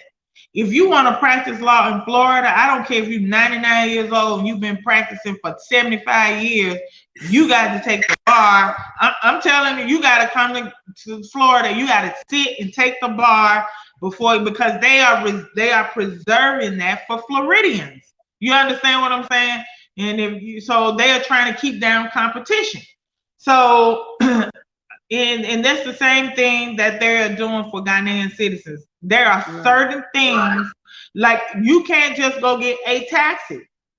You can. I had a taxi, but that's because my husband's Ghanaian, and that's how I was able to have that taxi. But you can't just come now. If you want a fleet of taxis, 25 or more, then yeah, they'll let you do that. But just an individual 1 car, 2 car running a taxi and competing with Ghanaians on that, they won't let you do that. So you need to know these things. Okay, now Jack Queen want to know what would be an adequate monthly income. Depends on your standard of living. That's I the would simplest say your monthly income will have to be how the retired people live. If you want a sustainable income, whatever retired people incomes are, then they social security benefits that they receive, you can multiply that times how many children you have, and that's what your what you would be, what adequate income would be like. Melanated Royalty want to know what type of business. Can I go back to that question? I'd Yeah, go say ahead. it depends on your standard of living. Everybody's standard of living is not the same. What I require is not what the next person requires. So you know what I'm saying? There's certain things that I just gotta have for me to be all right. You know what I mean? So and then also it depends on where you want to live. The cost of living in Accra is higher than going to Kumasi or Volta region or something like that. So there's a lot of factors in place to that question. That's not just It depends. It depends on a lot of things. It depends on where you want to live, and it depends on your standard of living. Okay, and somebody wants to know what type of business, melanated royalty, can you start or bring to Africa? Well, that question is kind of broad. Africa, you know, Africa has 54 countries, and I just told you that in Ghana there are certain things that you cannot do as a foreigner. I mean, I don't know how to answer that question. I would say we've done multiple videos about businesses that will boom in Ghana, and I think y'all should go back into the archives, Melanated Royalty, whoever was asking that question, and look at that, because there's so many businesses that you can bring that would fit in well for the diasporans and continental Africans that's moving back to Africa, that are used to a certain way and lifestyle and living things that they want to see, or things that they're used to. And if you have that trade or skill, or you have a business that you already doing in Babylon that you can take to Africa, you can do so very easily, but you must integrate with the local people. Okay. Jatan wants to know, hey, Sophia. Okay. Also, if you have something online, that would be great. If you got an online business that that's very little startup capital that you would need. You know what I'm saying? Maybe you can do drop shipping, or I don't know, anything that you can do online, and all you need really is make steady internet. Then Right. That would be something. Yeah, and then you don't need a whole lot of startup capital. But right. And you don't have to have inventory too. Yeah, and like a sister, because even agriculture is going to require a lot of upfront capital, and then you gotta wait. You gotta wait, and then because my husband and I, we're into agriculture, and it's not as easy as you think. Because even if you have livestock, there's feed involved. There's making sure that they're vaccinated and they have medicine, and sometimes they get sick. You know what I mean? And and sometimes you put out all this money and you don't get back, you don't make any profit. It's not. I don't recommend anybody that hasn't done farming get into farming right away, because that one, unless you're gonna get a lot of land and you can do something like cassava. Cassava is, that one. Or you can do something on your property. You will probably need to start at home first, when you build your home, and have a nice little area to do farming on your property, on a small scale, to get used to and accustomed to taking care of crops and plants, and understand how the harvesting work, and how you have to, everything is in a rhythmic order, and you have to be very exposed and dependable on your crops and your plants. So you should definitely try a small scale in your compound of growing your own food and feeding yourself first. Before you step out there, unless you already, your family is generation farmers. That's a whole nother story. So Jatan wanted to know, she keep missing the language course. Is there any way she can be notified? She don't check my I don't always check my Patreon. Should I subscribe to a newsletter? I would suggest that your Patreon, do you get your emails from Patreon? Because when we send out stuff, because I'm a Patreon, I donate to the Sankofa Repatriate, and when I post something, I get an email. So you should get an email notification every time I post something. But the Patreon is the best way, because the classes are for donors only. And so I will send it to Patreons, and I do post it on the Sankofa Repatriate Facebook page, but that's basically it, because those classes are really just for the donors. That's something that we offer right now. We're actually even with the Exodus Alliance, we got people going through the Wolof class. So I'm gonna tell you, you're gonna have to do better about checking your Patreon. That's the only thing I can suggest at this point. Making sure you get those email notifications. Okay. And CC said, how long does it take to get your residency if you have the 2 people already lined? If you're you got to be in the country to apply, and it takes 4 to 6 weeks.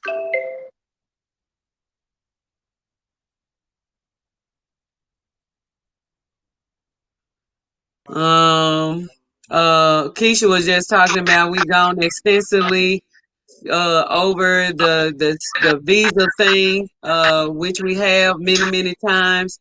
And immigration compliance should be on the top of the list. It's true. Don't do nothing else. Get immigration is the first thing you need to do when you hit the ground. Get immigration taken care of. Do not be here illegally. I repeat, do not be here illegally. I'm gonna say it a third time. Do not be here illegally. Okay.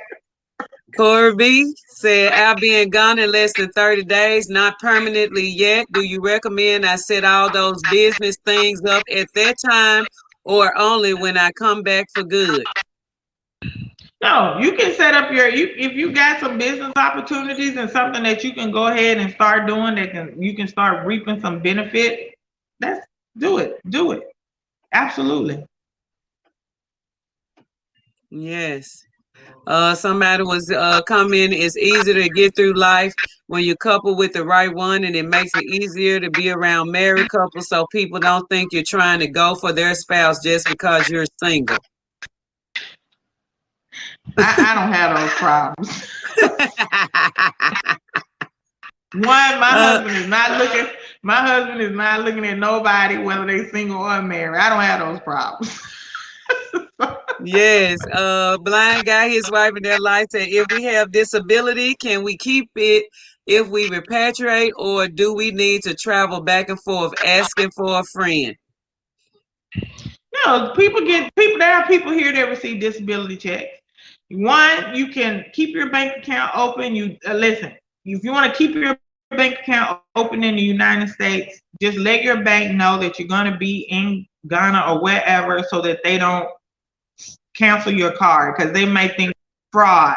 They'll block your card. They will block it. They'll block your card. So you have to let them know that but also I know one brother that just came here, he's 65 and he is getting Social Security. He called the Social Security Administration and they told him they will deposit his check in a foreign bank account if that's what he wants. So, I mean, so you just have to call us, Social Security Administration and let them know what you're trying to do before you go. Or keep it in the bank account where it's going in the state and let your bank know so that they don't, block your card. Oh, okay. Yep, that's true.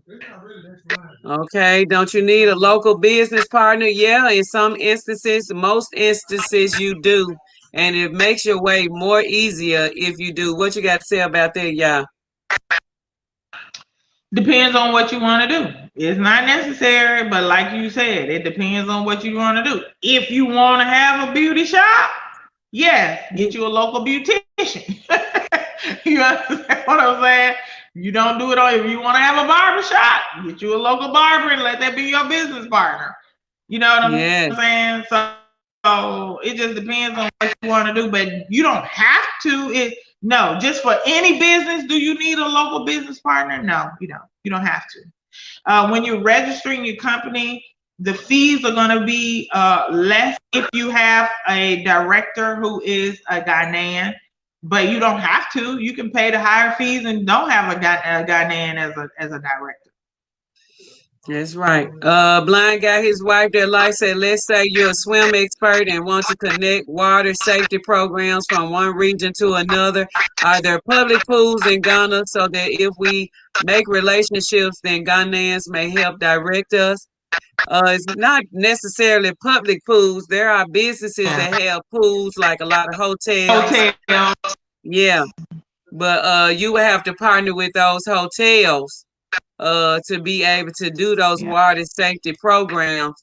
And there's many hotels all around Ghana that have swimming pools. So Yeah. that's possible. Roxanne said if you have your house already built, you have a car, you can live on $700 to $1,000 a month, depending on your lifestyle. 2,000 a month is living well because the dollar is 1 to 5.7 Ghanaian cedis. Really depends on how you live, how your life. It depends on your lifestyle, and you're It right. do. Now, listen. When I came here in 2013, it's not guaranteed that it's going to be that exchange rate forever. When I came here in 2013, the exchange rate was one Ghana cedi. You remember when we came? It was like one Ghana cedi. It was 3.4. You remember? Oh yes, So it I was remember closer. It was closer. when it went to Yeah. $1 for a dollar. The day we got in Ghana for the first time, people was telling us we should have got there the day before. It was $1 for 1,000 Ghanaian cedis. We got there the day of. It turned to a dollar for a dollar. So we've been there since the economy been building. Since the dollar Yeah. has been gaining since then. But we were there when that changed over, and it it rocked our boat for real, because we could have had gobs of money versus dollar for dollar when you exchanged when we first got to Ghana. That was like mind blowing that we made it to Ghana the day after. So hey, Yeah. Nick, Yeah, just know that it can change. It can change. So right now it's like 5.8, but it's not necessarily going to stay that. yes, Mickey said you just need to get partnership with a trusted Ghanaian who would be the face of the business, and there would be no boundaries. That's true. Mhm. I'll be there soon, looking for somewhere to stay for a few months. Mally List, all right, good to see you. All right, so y'all, can I get immigration business set up now on my first trip and then come back to do my business? It just If depends you on how come long and you're you're gonna going to be be there. here, yeah, if you're going to be here, well, see, to get the immigration, you're going to either need a lease or you're going to need your land indenture. You're gonna need something, right? Because they're gonna use that as the basis for your residency. But if you have that, it's like say you got land already, so you bought some land and you got your paperwork. Then yeah, if you're gonna be here for at least 6 weeks, you can apply for your residency. And once you have your residency, you can go in and out all you want. All right. And Blind Guy said his wife near life said, my final question. When she was in the mega church, mega 2520 church, did Sister Yaa question giving $1 to Jesus the way we question giving $50 a month to repatriate to Africa through the Sankofa Repatriation Assistance Program? Okay, you know how that brainwashing Listen, was let for me us. just come on. I was a Christian, but I wasn't into it like that. So Jesus didn't really get too much of my money. The exchange rate would likely be impacted by the influx of diasporans. I don't know how that thing works. It works very mysteriously to me.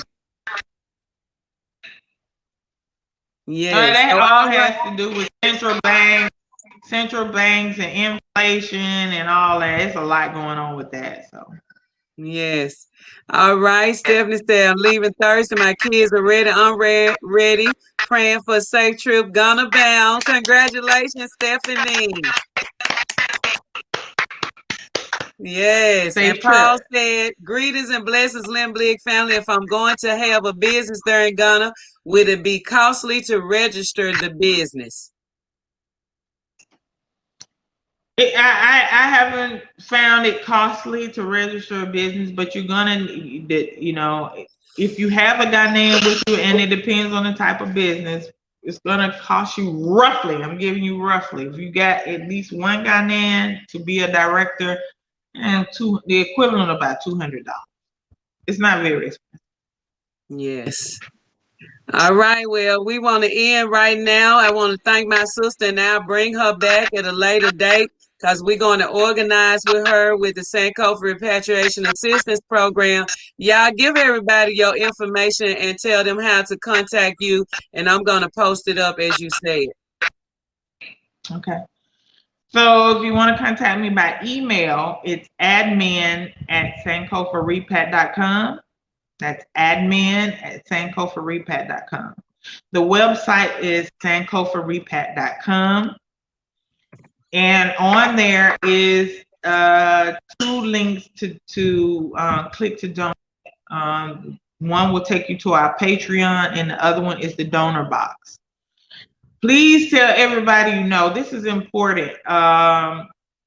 You know, we can't help you all without resources. I want y'all to go to my Facebook, my YouTube channel, Sankofa Repatriation Assistance Program.com. Please subscribe.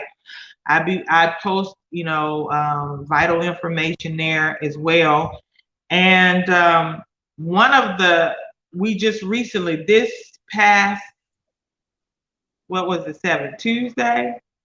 No. What day was no, the 7th was Saturday. We had the town hall meeting here with Ministry of the Future, and we addressed a lot of information pertaining to the right to return and getting citizenship here in Ghana. There's a lot of work going on the ground on your behalf, whether you know it or not. You have the State of the African Diaspora, which is working with the African Union on your behalf. There's the Ministry of the Future that's dealing with the Ghanaian government on your behalf, and then they will be extending out and with other surrounding countries for your right of return citizenship. These people are doing work. You need to support them because this stuff is not free. We literally have to dash people. And I don't know y'all know about what dashing is, but that's a real thing. You can call it bribe or whatever, but if you want stuff to move, if you want somebody to do something for you in a timely manner and quickly, we have to give them money. You understand what I'm saying? Yeah. And that's just the reality of it. Cost of transportation, just to move around, power and future. All of these things cost money.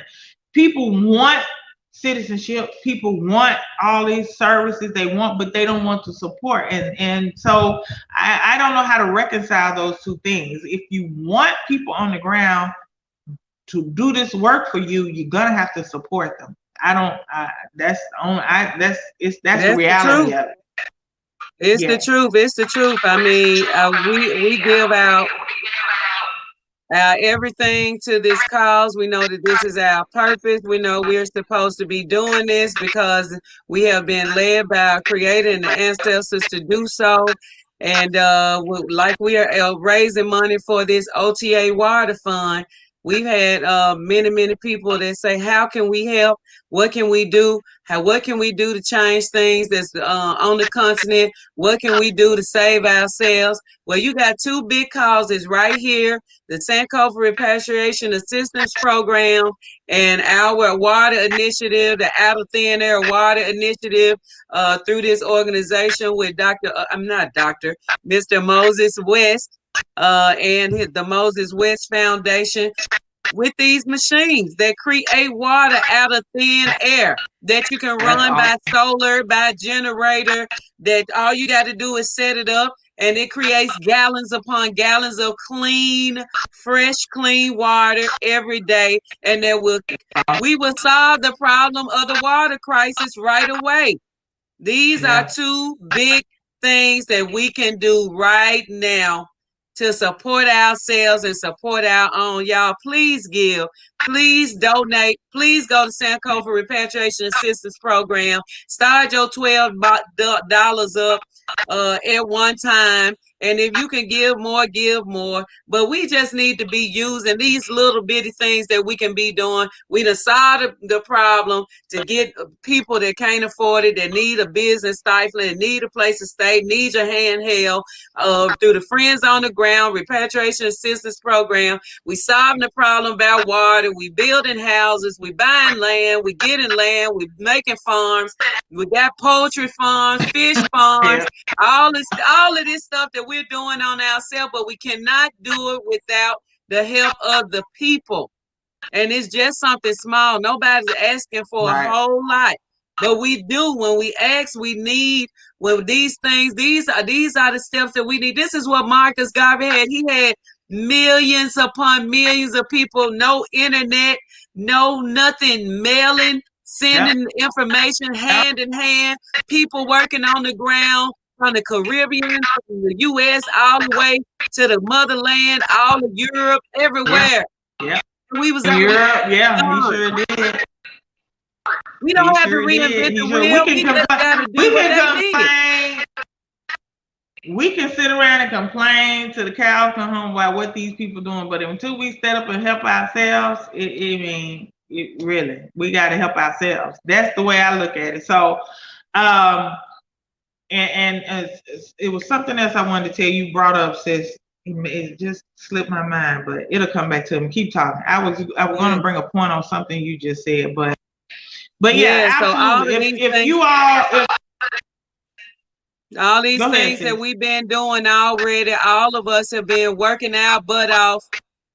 I didn't know that I was going to be in this position. I was in Ghana. I was on the Repatriation Assistance Program damn near 2-3 nights a week on there with y'all when she first came up with this. I didn't know that I was going to be doing this eventually. Now we got a whole YouTube family and LMBLIG family, and we working together behind the scenes, and we got groups offline, and we're working together and building with one another. This is exciting for me. It's a miracle because I didn't know back then that we were going to have all of this connection. I'm sorry. Go ahead, sis. I just didn't know we were going to have all of these connections. Since I've gotten the Sankofa. Yeah, and since I've gotten here and I've gotten the Repat guest house, and these people have been coming in and staying, and I'm on the ground. That's one of the reasons why I told my husband, I said, I can help more people if I just leave now. The house isn't finished. He's working very hard. My husband's wonderful. I just want to say that he's working very hard to get that house built for his wife. And I said, but, I need to be on the ground because people are trying to get out. Because, when this COVID thing happened and they closed the borders, a lot of people were sitting around. They were like, as soon as the borders open, they're going to leave. And I'm thinking these people are desperate. They're going to be there and they need somebody on the ground that can receive them, host them, help them. You know what I'm saying? Get acclimated, because a lot of these people that are coming never been here before. They're just like, they want to get away from where I got a family of 4 right here, right now, a husband, a wife, 2 small children. They came from Canada. So we're getting them. They made it. Hey. Huh? I said, I know them. They made it. Yay. People are coming.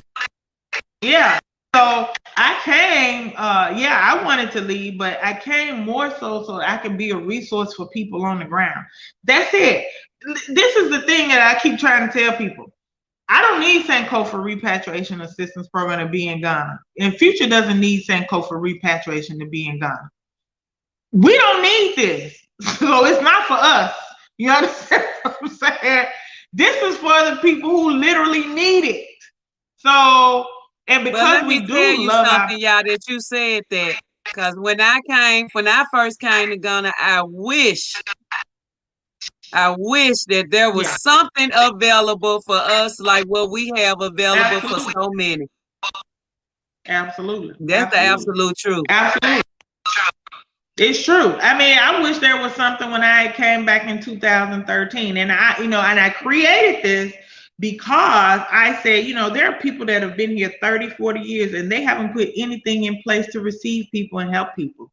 And I was a little taken aback by that, because I was like, it's not good enough that I can be in Ghana or that I can be in Africa or that I'm here, my sister friend is here, her family's here.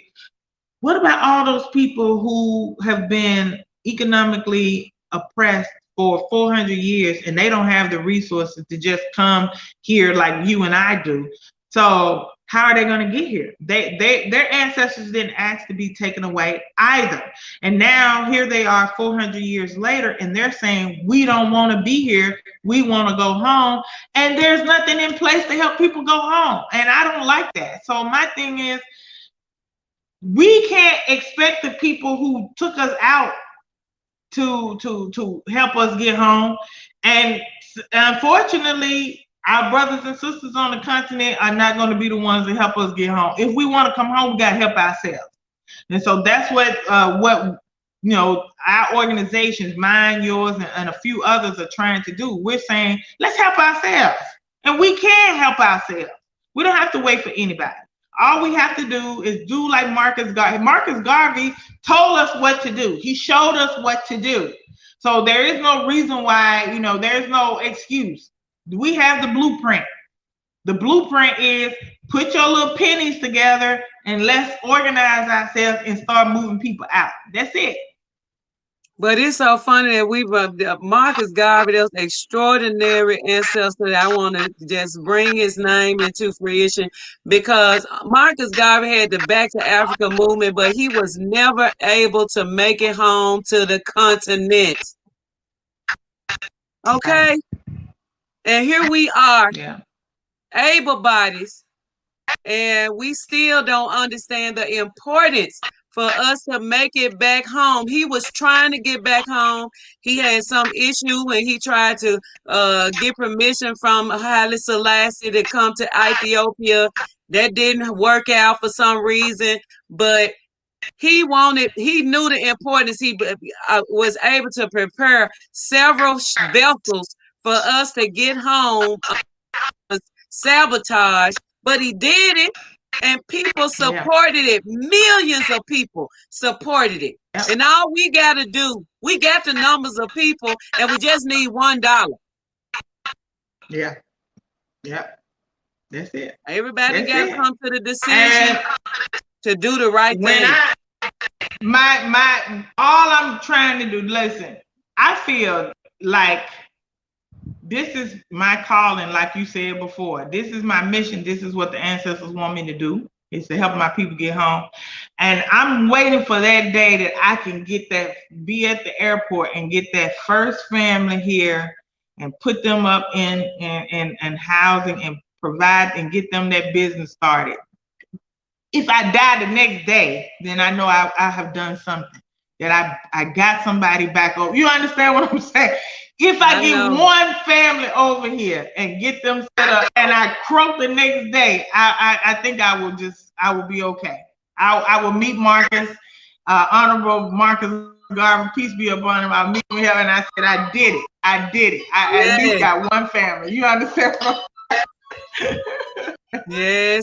Please subscribe to I want your people to thank everybody for listening. Please subscribe to our YouTube channel as well, the Sankofa Repatriation Assistance Program on YouTube, also on Facebook. And please become a donor for as little as $1 a month. If you want to give more, great. If not, just $1 a month. And tell everybody you know. Spread the word. You also can be ambassadors in your own way, just by going out and tell people, hey, there's this wonderful program that's going to get our people home and get us set up, and do that. Because, you know, that what we're trying to do is a big thing, and we need resources. I got to have people on the ground. I got to have drivers. I have to have vehicles to pick people up. I got to have, you know, agents to deal with importing, clearing stuff at the harbor when y'all ship things over. I mean, it's not easy, but we're going to do it. I believe in us. We can do it. Yes, we can. So everybody, we're going to end here. It's a beautiful day, and we have brought as much, with a lot of information flow through this live this evening, and Sister Yaa is in Ghana. So we receive that energy from the motherland to everybody that was able to be here in this chat.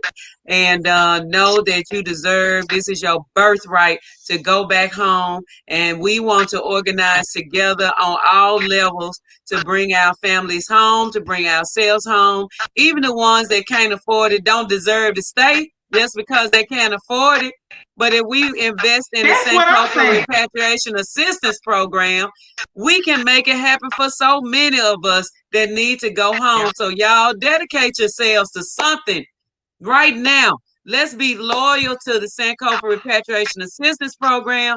Let's be loyal to the OTA Water Initiative, this water fund, these machines that we want to bring to Africa that's going to generate water. You can be able to do this out of thin air, just like that, just water flowing, gallons upon gallons of water. Is that the same one that's the same one they tried to set up in Flint and somebody? That's the one he set up in Flint that was sabotaged, but he got it back rolling. Yeah. We ain't got to worry about that no more because it's people that's on duty that don't play about them water machine. He was able to set up one in Puerto Rico after the hurricane, and it's going and it's flowing, and he is able, now he's scaling them down as we speak to make them a household name where we'll be able to have these water machines instead of digging boreholes, instead of digging wells. We'll be able to put these machines at our homes like a stove, a refrigerator, and understand how important the Moses West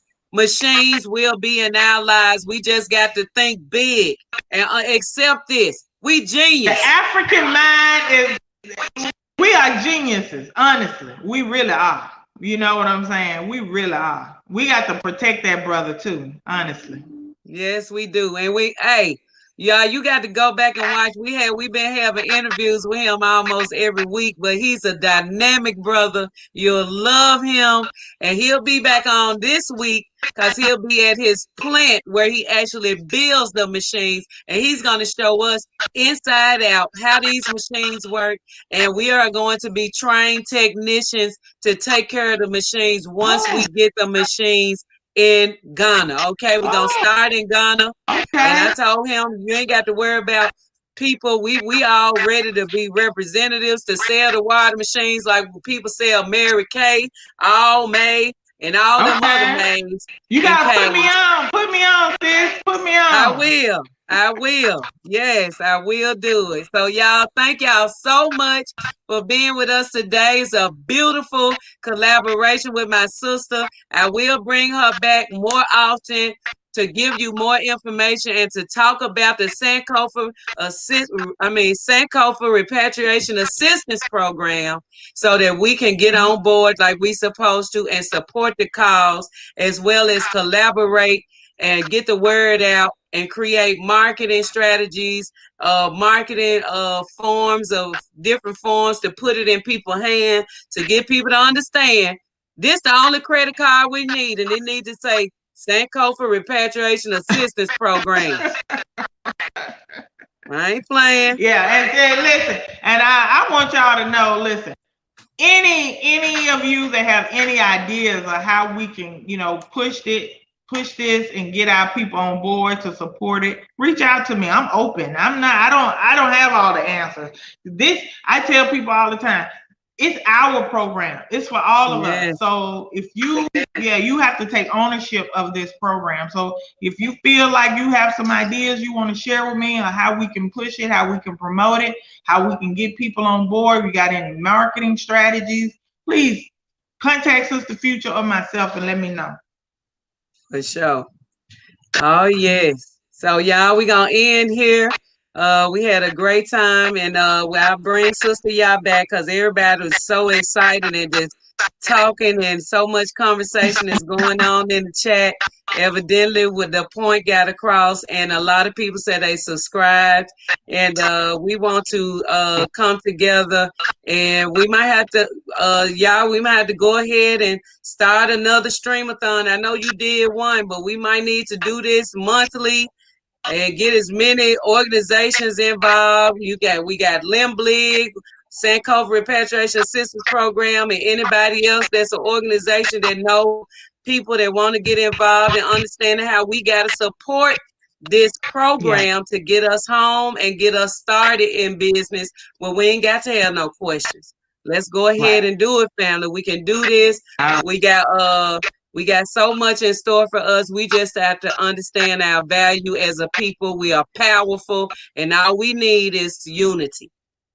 Yeah, Ashe. Ashe. All right, sister. Love you. Love Talk you to y'all too. later. All right. Peace. Bye-bye. Black power. Peace. Black power. Yes, yes, yes, family. I'm gonna get out of here. Y'all hear it? You understand? This is for us. Let's be serious. Let's vow to be here for one another when it comes to this Sankofa Repatriation Assistance Program, when it comes to the OTA Water Initiative. Let's do it now. Okay? Go there. Subscribe to the channel. Go ahead and start your giving of $1 a month, $12 a year, however you want to do it. If you want to do 3 times or 4 times or whatever, we need to come together and unify and get this done. Thank you to my sister once again. I love her. We've been down in the trenches together for some time, and she's a great sister, and she held your back. Solid Amazonian, black Amazonian sister, baby. Let me tell you something. 10 toes down, okay? So y'all make sure you support, and we'll see y'all later. We got our brother Mickey Ajayi all the way in Belize. Ghanaians living abroad, how they do it, and when you going home. We're going to talk to him this evening. We love y'all. Have a great evening. And